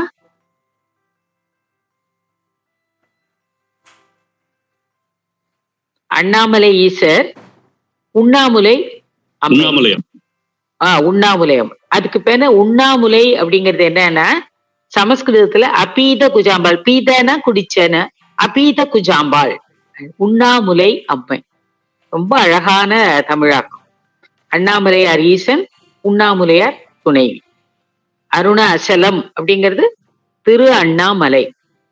அப்புறம் கர்ப்பரட்சாம்பிகை கோவில் எங்க இருக்கு தெரியுமா எல்லாருக்கும்? திருக்கருகாவூர். திருக்கருகாவூர்னு கும்பகோணத்துல இருந்து கொஞ்சம் தூரத்துல இருக்கு. அங்க கர்ப்பரட்சாம்பிகை அந்த தாயார் பேரு. அந்த சுவாமி பேரு முல்லை வனநாதர், மாத விவனேஸ்வரர் அப்படின்னு சமஸ்கிருதம்.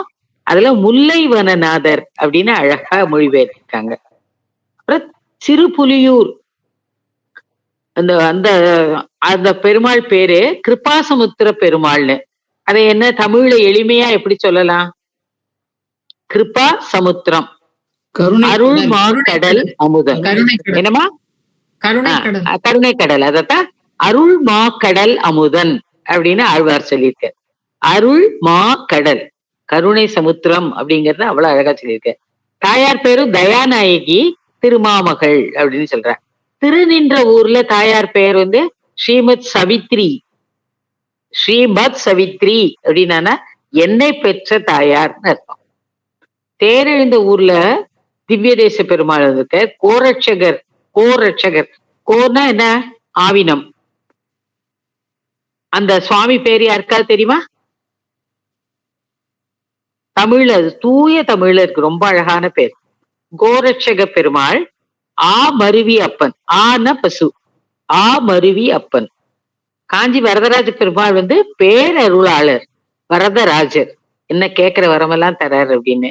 தாயார் பெயர் பெருந்தேவி. திருவதிகைங்கிற ஊர்ல சரநாராயண பெருமாள்னு பேரு. தாயார் பேரு ஹேமாம்புஜவல்லி. அந்த ஹேம அம்புஜவல்லி, ஹேமம்னா யாருக்கு தெரியும்? ஹேமா ஹைமாவதி, ஹேமா எல்லாம் பேர் சொல்றோமே. சந்திரன். சந்திரன் இல்ல, ஹேமானா தங்கம், கோல்டு. ரெண்டும் ஒளியானதுங்கிறதுனால ஒருவேளை நீங்க சந்திரன்னு சொல்லிட்டே வருவோம். ஹேம அம்புஜவல்லி, அம்புஜம்னா தாமரை, ஹேமம்னா கோல்டு, இது தங்கம். அதனால ஹேமாம்புஜவல்லி அப்படிங்கறத பொற்றாமரை கொடியாள், வள்ளினா கொடி, பொற்றாமரை கொடியாள் அப்படின்னு ஆழ்வார் மொழிபெயர்த்திருக்க. பிரான்மலையில கடோரகிரீஸ்வரர், கொடும் குன்றநாதர், அமுதாம்பிகை, குயில் அமுத நாயகி. திருவையாறுல சுவாமி பேரு எல்லாருக்கும் தெரியுமே, யாருக்கு சொல்ல முடியும்? திருவையார் சுவாமி பேர் என்ன? பஞ்சநதீஸ்வரர். தர்ம சம்வர்த்தினி தாயார் பேரு. அறம் வளர்த்த நாயகி, தர்ம சம்வர்த்தினி, அறம் வளர்த்த நாயகி. நனிப்பள்ளி இறைவி அப்படின்னு, நனிப்பள்ளி இறைவி. பர்வத புத்திரிங்கிறது மலையான் மடந்தை. நிறைய இடத்துல ஹிமவான் மகளே இப்படிலாம் வரும், மலையான் மடந்தை அப்படின்னு. சம்பந்த பெருமாரோட தேவாரத்துல வரும் அது. இந்த மொழிபெயர்ப்புகள் எல்லாம் ஒரு கமிட்டி கூப்பிட்டு, ஒரு எழுத்தர்கள் கூப்பிட்டு, தத்தச்ச கூப்பிட்டு, அதெல்லாம் போட்டு தமிழை வளர்க்குறோன்னு போண்டா பஜ்ஜி சாப்பிட்டு மீட்டிங் எல்லாம் போட்டு பண்ணினதே கிடையாது. எல்லாமே தேவார திருமுறைகள், நம்ம பிரபந்த பாசுரங்கள்ல அருமையாக நம்ம அருளாளர்கள் பெரியவர்கள் இந்த பெயர்களை தமிழ் அன்போட தமிழ் உணர்வோட சொல்லிட்டு இருக்காங்க. இன்னைக்கு யார் யாரெல்லாமோ தமிழ் வளர்க்குறேங்கிறாங்க. ஆழ்வாராதிகளும் நம்ம சமயக்குறவர்களும் வளர்த்த அளவுக்கு எனக்கு தெரிஞ்சு யாரும் தமிழை இவ்வளவு வளர்க்கல. அருளாளர் நாவில் குடியிருந்து தன்னையே விழித்தது ஆவாம் அப்படின்னு. அதனாலதான் எப்படி இருந்தாலும் இது நமக்கு கிடைத்த வரம் அப்படின்னு தான் சொல்லணும். இந்த தமிழை கூட இப்போ விழிக்க சிரமம் அப்படின்னுங்கிறதுனால கொஞ்சம் கொஞ்சம் மற்ற பெயர்களையும் சேர்த்து சேர்த்து, திருமாக்காளம் அப்படிங்கிற ஊர்ல ஐயன்மாதேவி அப்படிங்கிறார், பெரிய சன்னதினா சோமாசிமார நாயனார், அந்த மாதிரி எல்லாம் சொல்றார். இப்படி நம்ம நாட்டு திருப்பதிகள், நம்ம நாட்டு திருப்பதிகங்கள், திருப்பிரபந்தங்கள், இது எல்லாத்தையும் நம்ம நல்லா படிச்சாலே அவங்க வளர்த்த அளவுக்கு யாரும் தமிழை வளர்க்கலைங்கிறது நமக்கே தெளிவா தெரியும். நம்மளாம் அதை இன்னும் கொஞ்சம் படிக்கணும் அப்படிங்கிறதும் நமக்கு தெரியும். சங்கரன்கோவில் அம்பாள் பேரு ஆவுடை நாயகி, சங்கரன்கோவில் அம்மா பேரு கோமதி, ஆவுடை நாயகி. சமயபுரத்துல மகமாயி, கருமாரி, மதுரகாளி அப்படிலாம் சொல்றோம் இல்லையா, அவளுக்கு பெயர்களும் 1000, அவளோட சக்திகளும் 1000. ஆடி மாசமும் தை மாசமும் அம்பாளுக்கு சிறப்பான நாட்கள். அதனால இன்னைக்கு அந்த தாயாரோட பெருமையும் அந்த தகப்பனோட பெருமையும் கொஞ்சம் இந்த ஆன்மீகம் இல்லாம தனியா இருக்கும்போது எப்பவாவது சொன்னா கொஞ்சமாவது எல்லாருக்கும் பக்தியும் தமிழ் அறிவும் கொஞ்சம் வரணும். நம்ம சைவமும் நம்ம வைணவமும் ஓங்க வேண்டும். மேன்மைகள் சைவ நீதி விளங்குக வையமெல்லாம் அப்படின்னு அவர் எழுதி முடிக்கிறார். இது ஒரு அற்புதமான நம்ம தெரிஞ்சு கொள்ள வேண்டிய பதிவுங்கிறதுனால நம்ம சகோதரர்களோட பகிர்ந்து கொண்டேன். உங்களுக்கு எல்லாருக்கும் பிடிச்சிருக்குன்னு நினைக்கிறேன். வாய்ப்புக்கு நன்றி, வணக்கம். அருமைமா, ரொம்ப அருமையா இருந்தது. நிறைய பெயர்கள் தெரியாது தெரிஞ்சுக்கிட்டோம். நன்றி நன்றி. லாவண்யா. சிறப்புமா. அனைவருக்கும் இனிய மாலை வணக்கம். இன்னைக்கு நான் எடுத்துக்கிட்ட தலைப்பு ஊரும் பெயரும். சங்கரையா சொல்லுங்கய்யா. சங்கரையா கை உயர்த்தி இருக்கிறீங்க, எதுவும் சொல்லணுமா? சங்கர் வீட்டுல இருக்கீங்க?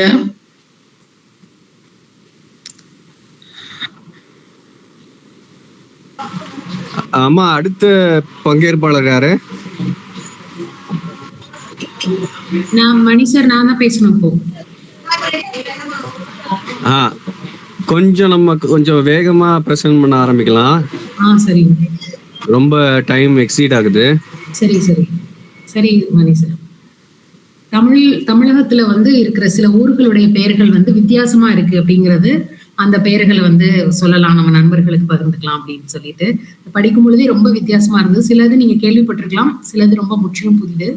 அக்கரை கொடிவேர், அரிய கோஷ்டி, உலகம், எப்போதும் வென்றான், எழுத்தாணி வயல், கண் கொடுத்த வனிதம், கண்ணாமூச்சி, கரையேற விட்ட குப்பம், காணாது கண்டான், குதிரை மொழி, கேட்டவரம் பாளையம், கொழுக்கட்டை குடி, சேலை, தலையில்லா பெரும்பாக்கம், திருமதி குன்னம், திருமாணிக்கம், நல்ல மரம், நாயகனை பிரியால், பால்வார்த்து வென்றான், பிச்சை தலைவன் பட்டி, மூவிருந்தாளி, வட்டமுத்தம் பட்டி, வாழக்குழி, வீரபயங்கரம். இதெல்லாம் நம்மளுடைய தமிழ்நாட்டுல இருக்கிற வித்தியாசமான ஊர் பெயர்கள். அடுத்து திரு என்று ஆரம்பிக்கிறது. நமக்கு நிறைய ஊர்கள் தெரியும். யாராவது ஒண்ணு ரெண்டு சொல்ல முடியுமா? திரு என்று ஆரம்பிக்கும் ஊர்கள் நிறைய. திருநெல்வேலி, திருச்சி, திருப்பூர், சிறப்பு. திருப்பதி, திருப்பதி, நிறைய ஊர்கள் திருவுல நமக்கு அறிமுகமா இருக்கு. அதனால அதுல ஒரு பெரிய பட்டியல் இருக்கு. நான் அதனால பரிச்சயமானனால விட்டுறேன் அதை. அதே போல கோட்டைன்னு முடிகிற ஊர்கள் எங்க ஊர் பக்கத்துல நிறைய இருக்கு. பாளையங்கோட்டை, கோட்டை, பாளையங்கோட்டை, பாளையங்கோட்டை, சிறப்பு. அடுத்து அதே மாதிரி பாத்தீங்கன்னா பட்டி அப்படிங்கிற ஊர்கள் வந்து எங்க ஊர் பக்கத்துல நிறைய பட்டிங்கிறதுதான். எல்லா பெரும்பான்மையான ஊர்கள் பட்டின்னு தான் முடியும். கோவில்பட்டி, மாவட்டத்துல நிறைய வந்து பட்டின்னு தான் முடியும். சரிங்கம்மா, நன்றி நன்றி. இப்ப வந்து நம்மளுடைய ஊர்கள் சென்னையில இருக்கிற இடங்களுக்கான பெயர் காரணங்கள் வந்து என்ன அப்படின்னு படிக்கிறதுக்கு நேர்ந்தது. அதை நம்ம கிட்ட அம்பத்தூர் அப்படிங்கிறது வந்து என்னன்னா 108 சக்தி சலங்கள் இருக்கு இல்லைங்களா? அதுல வந்து 51வது ஊர் தான் அம்பத்தூராம். அந்த 51ஆம் ஊர் அப்படிங்கிறது அழைக்கப்பட்டு அப்படியே பின்னால அது என்னவா மாறிடுச்சு, அம்பத்தூர் அப்படின்னு சொல்லி மாறிடுச்சு அப்படின்னு சொல்றாங்க. அடுத்து ஆவடிங்கிற பெயர் காரணம் யாருக்காச்சும் தெரியுமா? ஆவடின்னு என்ன பெயர், எதுக்காக பெயர் வச்சாங்கன்னு? பசுவோட குளம்படின்னு. ஆடி. ஓ சரிங்கம்மா. அதுல என்ன சொல்லியிருக்காங்கன்னா armoured vehicles and depot of India அப்படின்னு ஒரு அந்த வெஹிக்கிள்ஸ்க்குரிய வாகனங்களுக்குரிய ஏதோ ஒரு இது இருந்ததை சுருக்கமாக்கி ஆவடி அப்படின்னு பெயர் வச்சதா குறிப்பு இருக்கு. அடுத்து குரோம்பேட் அப்படிங்கிறது வந்து குரோம் லெதர் ஃபேக்டரி அந்த பகுதியில அதிகமா இருந்த காரணத்தினால குரோம்பேட்டை அப்படின்னு அந்த பேருக்கு வந்துருச்சான். அடுத்து கோடம்பாக்கம் அப்படிங்கிறது வந்து 17-18 நூற்றாண்டுகள்ல நவாப் வந்து அவரோட கட்டுப்பாட்டுலதான் இந்த கோடம்பாக்கம் இருந்திருக்கு. அவருடைய குதிரைக்கு வந்து பசிய போக்குற இடமாதான் நந்தவனமா தான் இந்த கோடம்பாக்கம் இருந்திருக்கு. அதனால அது கார்டன் ஆஃப் ஹார்சஸ் அப்படின்னு சொல்லுவாங்களாம். அத வந்து ஹிந்தியில வந்து கோடானா குதிரை, ஹிந்தியில பாக்னா கார்டன், தோட்டம். அப்ப கோடா பாக்னு அவங்க ஹிந்தியில சொல்லி அதுவே உருதுல பேர் வச்சாராம் கோடா பாக்னு. அது அப்படியே மாறி மாறி மாறி கோடம்பாக்கம் அப்படின்னு ஆயிடுச்சு அப்படின்னு சொல்றாங்க. அடுத்து முகப்பேர் அப்படிங்கிறது என்ன அப்படின்னா அதுக்கு பக்கத்துல முகப்பீரு அப்படின்னு ஒரு ஏரி இருந்துச்சான். அந்த ஏரி வந்து அத பேரை வச்சும் சொல்றதா ஒரு காரணம். கூடவே வந்து அங்க இருந்த ஸ்ரீ சந்தான சீனிவாச பெருமாள் கோவிலுக்கு போய் அங்க போய் மக்கட்பேரு நிறைய பேருக்கு கிடைச்சது அப்படிங்கறதுனால மக்கள் பேருங்கிறது மருவி முகப்பேரு, மகப்பேருன்றது மருவி முகப்பேருன்னு ஆயிடுச்சு அப்படின்ற ஒரு குறிப்புகளும் இருக்கு. அடுத்து தேனாம்பேட்டை அப்படிங்கிறது வந்து பாத்தீங்கன்னா தென்னை மரங்கள் அதிகமா இருந்த இடம். அதனால தென்னம்பேட்டைன்னு சொல்லி அது காலப்போக்குல தேனாம்பேட்டைன்னு மாறிடுச்சான். அதே போல சைதாப்பேட்டை அப்படிங்கிறது சையது ஷா பேட்டை அப்படிங்கிற சொல் தான் காலப்போக்குல சைதாப்பேட்டைன்னு மாறிடுச்சு. காரணீஸ்வரம் அது பழைய பேரு. காரணீஸ்வரம் சிவன் கோயில், அங்க காரணீஸ்வரர் சிவன் கோயில் ரொம்ப. அதே போல வேளச்சேரி வந்து வேத ஸ்ரேணி அப்படின்னு இருந்திருக்கு. இப்போ வந்து அதை வேளச்சேரின்னு சொல்றாங்க. அதே மாதிரி சேப்பாக்கம் அப்படிங்கிறது 6 தோட்டங்களை வந்து உருது மொழியில சேபாக்னு சொல்லியிருக்காங்க. அதுதான் சேபாக்னு சொன்னது சேப்பாக்கம் ஆயிருக்கு. பாண்டி பஜார் அப்படிங்கிறது வந்து சவுந்தரபாண்டியன் அப்படிங்கிற பஜார் தான் அதோட பெயர். அதை வந்து சுருக்கமா இப்ப பாண்டி பஜார்னு கூப்பிடுறோம். அதே போல மாம்பழம் அப்படிங்கிறது சிவபெருமானுக்கு பிடித்த வில்வ மரங்கள் அதிகமா இருந்தனால அந்த இடத்த மகாவில்வம்னு சொல்லி அதுவே அப்படியே மாம்பழமா மாறிடுச்சோம். அதே போல பல்லவர்கள் ஆட்சி செய்த காரணத்தினால் பல்லவபுரம், இன்னைக்கும் அந்த இடத்துல நிறைய இடங்கள்ல பல்லவபுரம்னு பேர் எழுதியிருக்கும். அது வந்து இப்ப பல்லாவரம் அப்படின்னு சொல்றாங்க. அதே போல பனகல் பார்க் அப்படிங்கிறதுக்கு காரணம் சென்னை மாகாணத்துடைய முதல்வராக பனகல் ராஜ் இருந்தாராம். அவருடைய நினைவாக அந்த இடத்திற்கு பனகல் பார்க் அப்படின்னு பெயர் வந்திருக்கு. அடுத்து புரசை வாக்கம் வந்து புரசை மரங்கள் நிறைந்திருந்த காரணத்தினால் புரசை வாக்கம் அப்படின்னு அழைக்கப்பட்டிருக்கு. அடுத்து பூந்தமல்லி, மல்லிகை பூக்கள் அதிகமா பயிரிட்டதுனால அங்கிருந்து பூக்களை பறிச்சு திருக்கச்சி நம்பி ஆழ்வார் வந்து வரதராஜ பெருமாளை போய் வழிபட்டிருக்காரு. அதனால அந்த இடம் சமஸ்கிருதத்துல புஷ்பகவல்லினும் தமிழ்ல பூந்தவல்லி அப்படின்னு சொல்லியிருக்காங்க. அப்படியே அது காலப்போக்குல மருவி பூந்தமல்லியா மாறிடுச்சு. அதே மாதிரி தண்டையார்பேட்டை அப்படிங்கிற ஊர் வந்து குணக்குடி மஸ்தான் சாஹிப் அப்படிங்கிறவர் வாழ்ந்திருக்கிறார் 17ஆம் நூற்றாண்டுல. அவர் ஒரு முஸ்லிம் துறவியா இருந்திருக்கிறாரு. அவர் வந்து ராமநாதபுரத்துல இருந்த தொண்டிய சேர்ந்தவர். அந்த பகுதி மக்கள் தொண்டியார்னு அன்போடு அழைச்சிருக்காங்க. அது அப்படியே கொஞ்சமா மாறி மாறி தண்டையார்பேட்டைன்னு ஆயிடுச்சு. மந்தவெளி இந்த பகுதிகளில் ஆடு மாடு கால்நடைகள் எல்லாமே வந்து மேய்ஞ்சிட்டு இருந்தது. அதனால புல்வெளிகளாகவும் திறந்த வெளிகளாகவும் அது இருந்ததுனால அது மந்தை வெளின்னு சொல்லி அது அப்படியே அந்த பெயர் வந்து நிலைச்சிருச்சு அப்படின்னு சொல்றாங்க. திரிசூலநாதர் ஆலயம் இந்த பகுதியில் இருந்தனால அந்த ஊருக்கு பேரு திரிசூலம் அப்படின்னு சொல்றாங்க. பாரிமுனை அப்படிங்கிறது வந்து தாமஸ் பாரி அப்படிங்கிறவர் வந்து வியாபாரம் செஞ்சுட்டு இருந்தாராம். மக்கள் வந்து ரொம்ப அவர் மேல ரொம்ப பிரியம் வச்சு செல்வாக்கா இருந்தாராம். அதனால அந்த மக்கள் வந்து என்ன செஞ்சாங்கன்னா அவரோட பேர்ல இந்த ஊர் இருக்கட்டும் அப்படின்னு சொல்லிட்டு பாரிஸ்கானர்னு சொல்லி அப்படி ஆக்கிட்டாங்க. அடுத்து அப்படிங்கிறது கோடுனா வளைவு, அடையாறு ஆறு வந்து அந்த இடத்துல வளைஞ்சு போற காரணத்தினால அதுக்கு பேர் கோட்டூர்னு இருக்கலாம் அப்படின்னு சொல்லிட்டு சென்னையில இருக்கிற ஒவ்வொரு இடத்துக்கும் இந்த மாதிரி விஷயங்கள் வந்து இருக்கு. நான் அதை நம்மளுடைய குழுல வந்து பகிர்ந்துடுறேன். நீங்க எல்லாருமே படிச்சுக்கோங்க. அவ்வளவு பெரிய ஒரு பட்டியல் அதுல போய்கிட்டே இருக்கு. எல்லாருமே அதே போல வேற ஊர்கள்லயும் பெயர் காரணங்கள் கொடுத்து பெரிய பட்டியல் இருக்கு. அதை அப்படியே அனுப்புறேன். அதோட எனக்கு ஒரே ஒரு உதவி, எல்லாரும் ஒரு நிமிடம் வீடியோ ஆன் பண்ண முடியுமா? என்னுடைய நண்பர்கள் ஒரு நிமிடம், ஒரு வேண்டுகோள். உங்க எல்லாருடைய முகத்தை பார்த்து நான் ஒரு நல்ல மகிழ்ச்சியான செய்தியை பகிர்ந்துக்கணும்னு ஆசைப்படுறேன். எல்லாரும் ஒரு நிமிஷம் எனக்காக வீடியோ ஆன் பண்ண முடியுமா?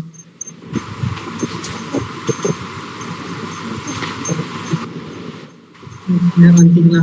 நன்றி எல்லாரும் வீடியோல இணைந்ததுக்கு நன்றி. மகிழ்ச்சியான செய்தி, என்னுடைய 3வது புத்தகம் இன்று அத முதல்ல வெளியே யாருக்குமே நான் பகிரல. இப்பதான் முதல்ல என்னுடைய இந்த புத்தகத்தை காட்டுறேன். இன்றைக்குதான் என் கைக்கே வந்துச்சு.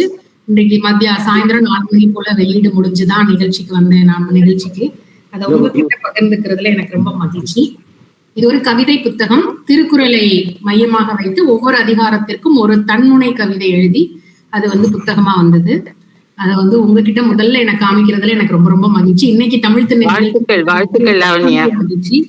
அடுத்து அந்த நிகழ்ச்சியோட இதுல வந்து ஒரு கட்டுரை போட்டி வச்சிருந்தாங்க. அதுல வந்து கட்டுரை எழுதி அதுல எனக்கு சிந்தனை சிற்பி என்ற விருது கொடுத்திருக்காங்க. அதையும் உங்க எல்லாத்தையும் பகிர்ந்து, இப்பதான் நிகழ்ச்சி முடிச்சு நான் வந்ததே 7 மணிக்கு தான் அங்கிருந்து வந்தேன். வந்த உடனே நம்ம தமிழ் திணை, அதனாலதான் நான் முதல்ல இணையில கொஞ்ச நேரம் சரி ரெடி அப்படின்னு சொல்லிட்டு வந்தேன். உங்க எல்லார்கிட்டையும் பகிர்ந்துக்கிறது எனக்கு ரொம்ப சந்தோஷம், ரொம்ப மகிழ்ச்சி. அருமை, வாழ்த்துக்கள். நன்றி. புத்தகம் வேண்டுங்கிறவங்க எனக்கு மெசேஜ் பண்ணுங்க வாட்ஸ்அப். அருமை. நன்றி அனைவருக்கும் நன்றி. எல்லாருடைய ஊக்கம் தான் இதுக்கு காரணம். இது வந்து பெயர் போட்டு என்னோடதா வேணா வந்திருக்கலாம். ஆனா இத்தனை பேருடைய ஊக்கம், எங்களுக்கு ஒரு விஷயத்த புதுசா சொல்லிக் கொடுக்கறதுன்ற மாதிரி எல்லாம் சேர்ந்துதான் இது நடந்தது, சாத்தியமானது. அனைவருக்கும் அதனால என்னோட மனமார்ந்த நன்றியை தெரிவிச்சுக்கிறேன். சரித்திரம் அரங்கேறி கொண்டிருக்கின்றது. மிக்க மகிழ்ச்சி. அருமையா அருமை.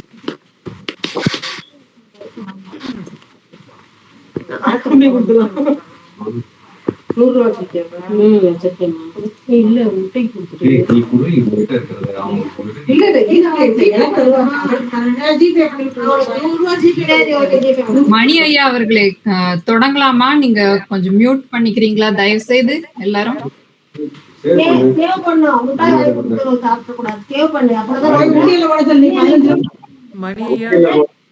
மணி ஐயா மியூட் பண்ணிக்கிறீங்களா?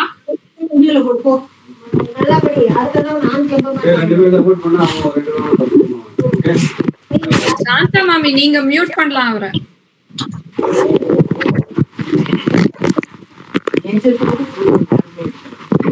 அலைபேசியில் அழைத்து அவருக்கு சொல்ல முடியுமா? தொடங்கலாமா? தொடங்கலாம். வணக்கம்.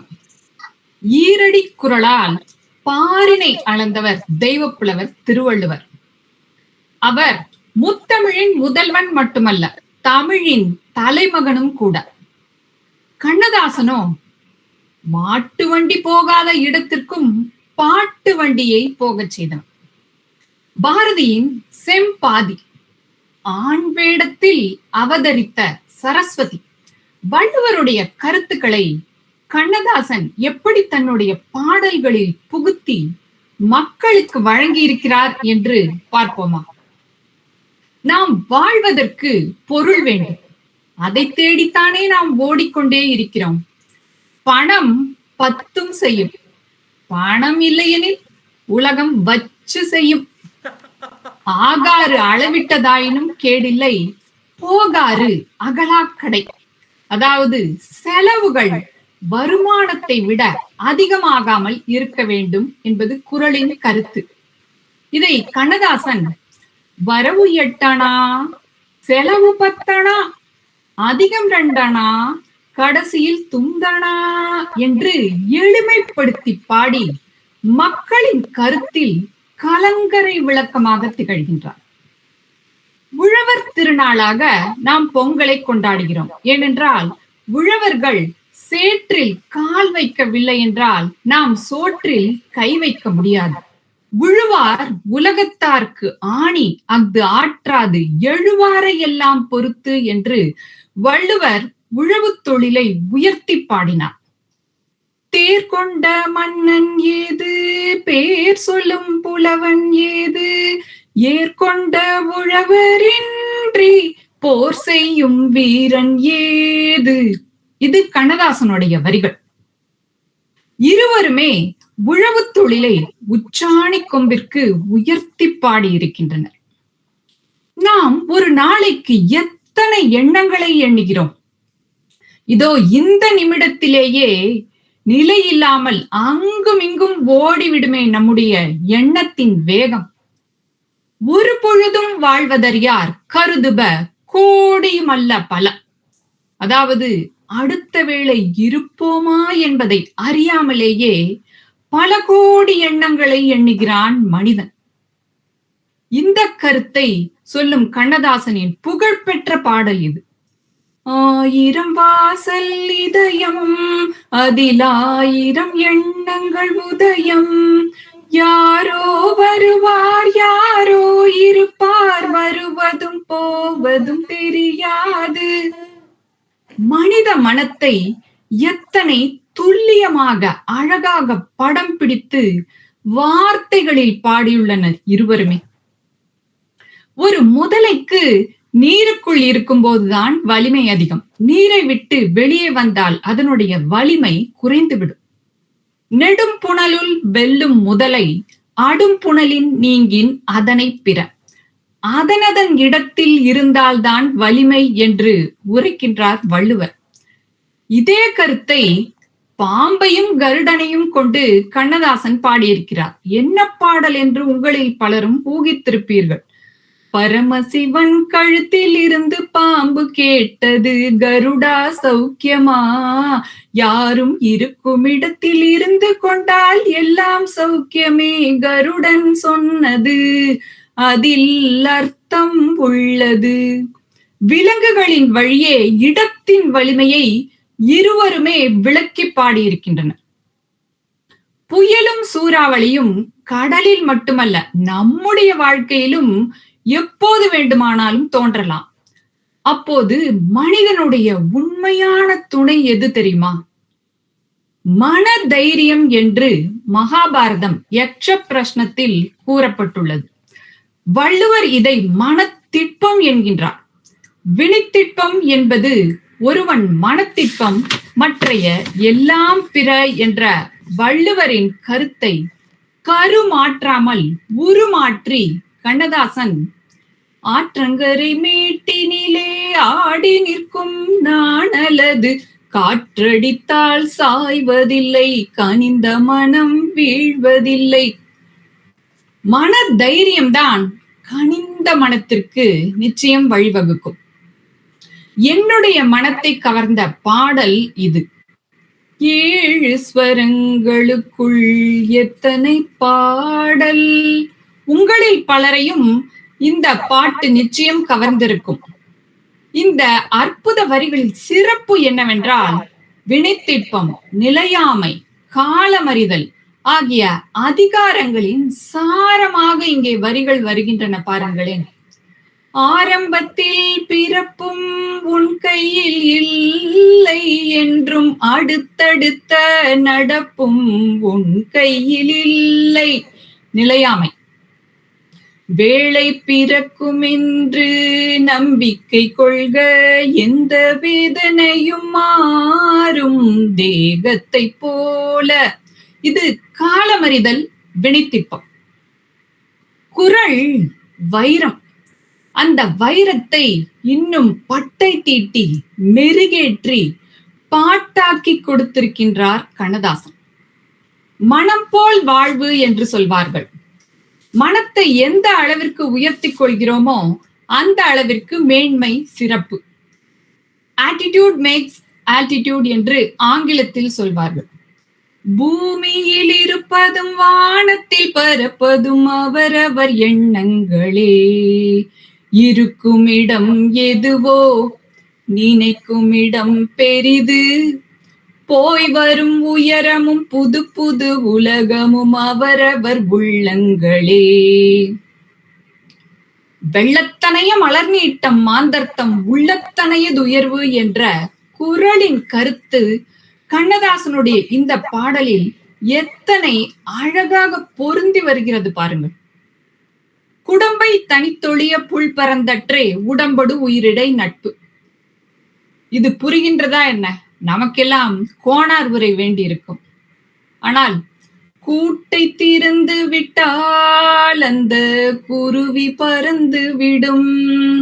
மனிதன் நினைப்பதுண்டு வாழ்வு நிலைக்கும் என்று. இந்த கண்ணதாசனின் வரிகள் எத்தனை எளிதாக புரிகின்றன, நிலையாமை பற்றி நமக்கு எடுத்து கூறுகின்றன. மனித மனத்தின் கலக்கங்களையும் நோய்களையும் தீர்க்கும் இலக்கிய மூலிகை, அறிவு மூலிகை வள்ளுவர் கொடுத்த திருக்குறள். அதனை அளித்த வள்ளுவர் திரைப்பாடல்களிலே வாழ்க்கையையும் தத்துவத்தையும் இணைத்து தேன் கலந்து கொடுத்த சித்த மருத்துவர் கண்ணதாசன். நிச்சயமாக இருவருமே தமிழ்த்தாயின் அரிய பொக்கிஷங்கள் என்பதில் எள்ளளவும் சந்தேகமில்லை. நன்றி, வணக்கம். அருமை அருமை மேம். அருமை, பிரமாதம் பிரமாதம் வித்யா மேடம். வித்யாலட்சுமி அருமை. செவிக்கும் மனதுக்கும் சிந்தனைக்கும் சரியான தீனி.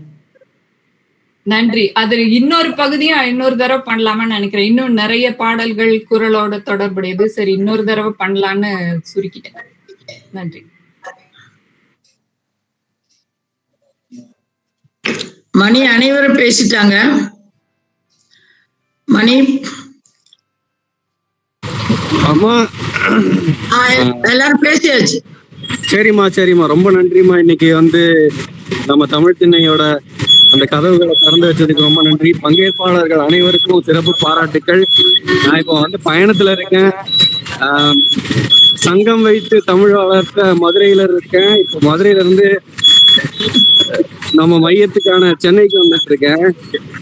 தமிழ் திண்ணை ஒருங்கிணைப்பாளர் சங்கர் கணேஷ் அவர்களுக்கும் நன்றி. ஒவ்வொரு பங்கேற்பாளர்களுக்கும் பாராட்டுகள். அனைவருக்கும் மிக மிக பெரிய நன்றி. எல்லாரோட மனநிலையும் உடல்நிலையும் நல்லா பார்த்துக்கோங்க. பனிக்காலமா இருக்கு. கொஞ்சம் உங்களோட நல்ல புத்தகங்களை படிங்க.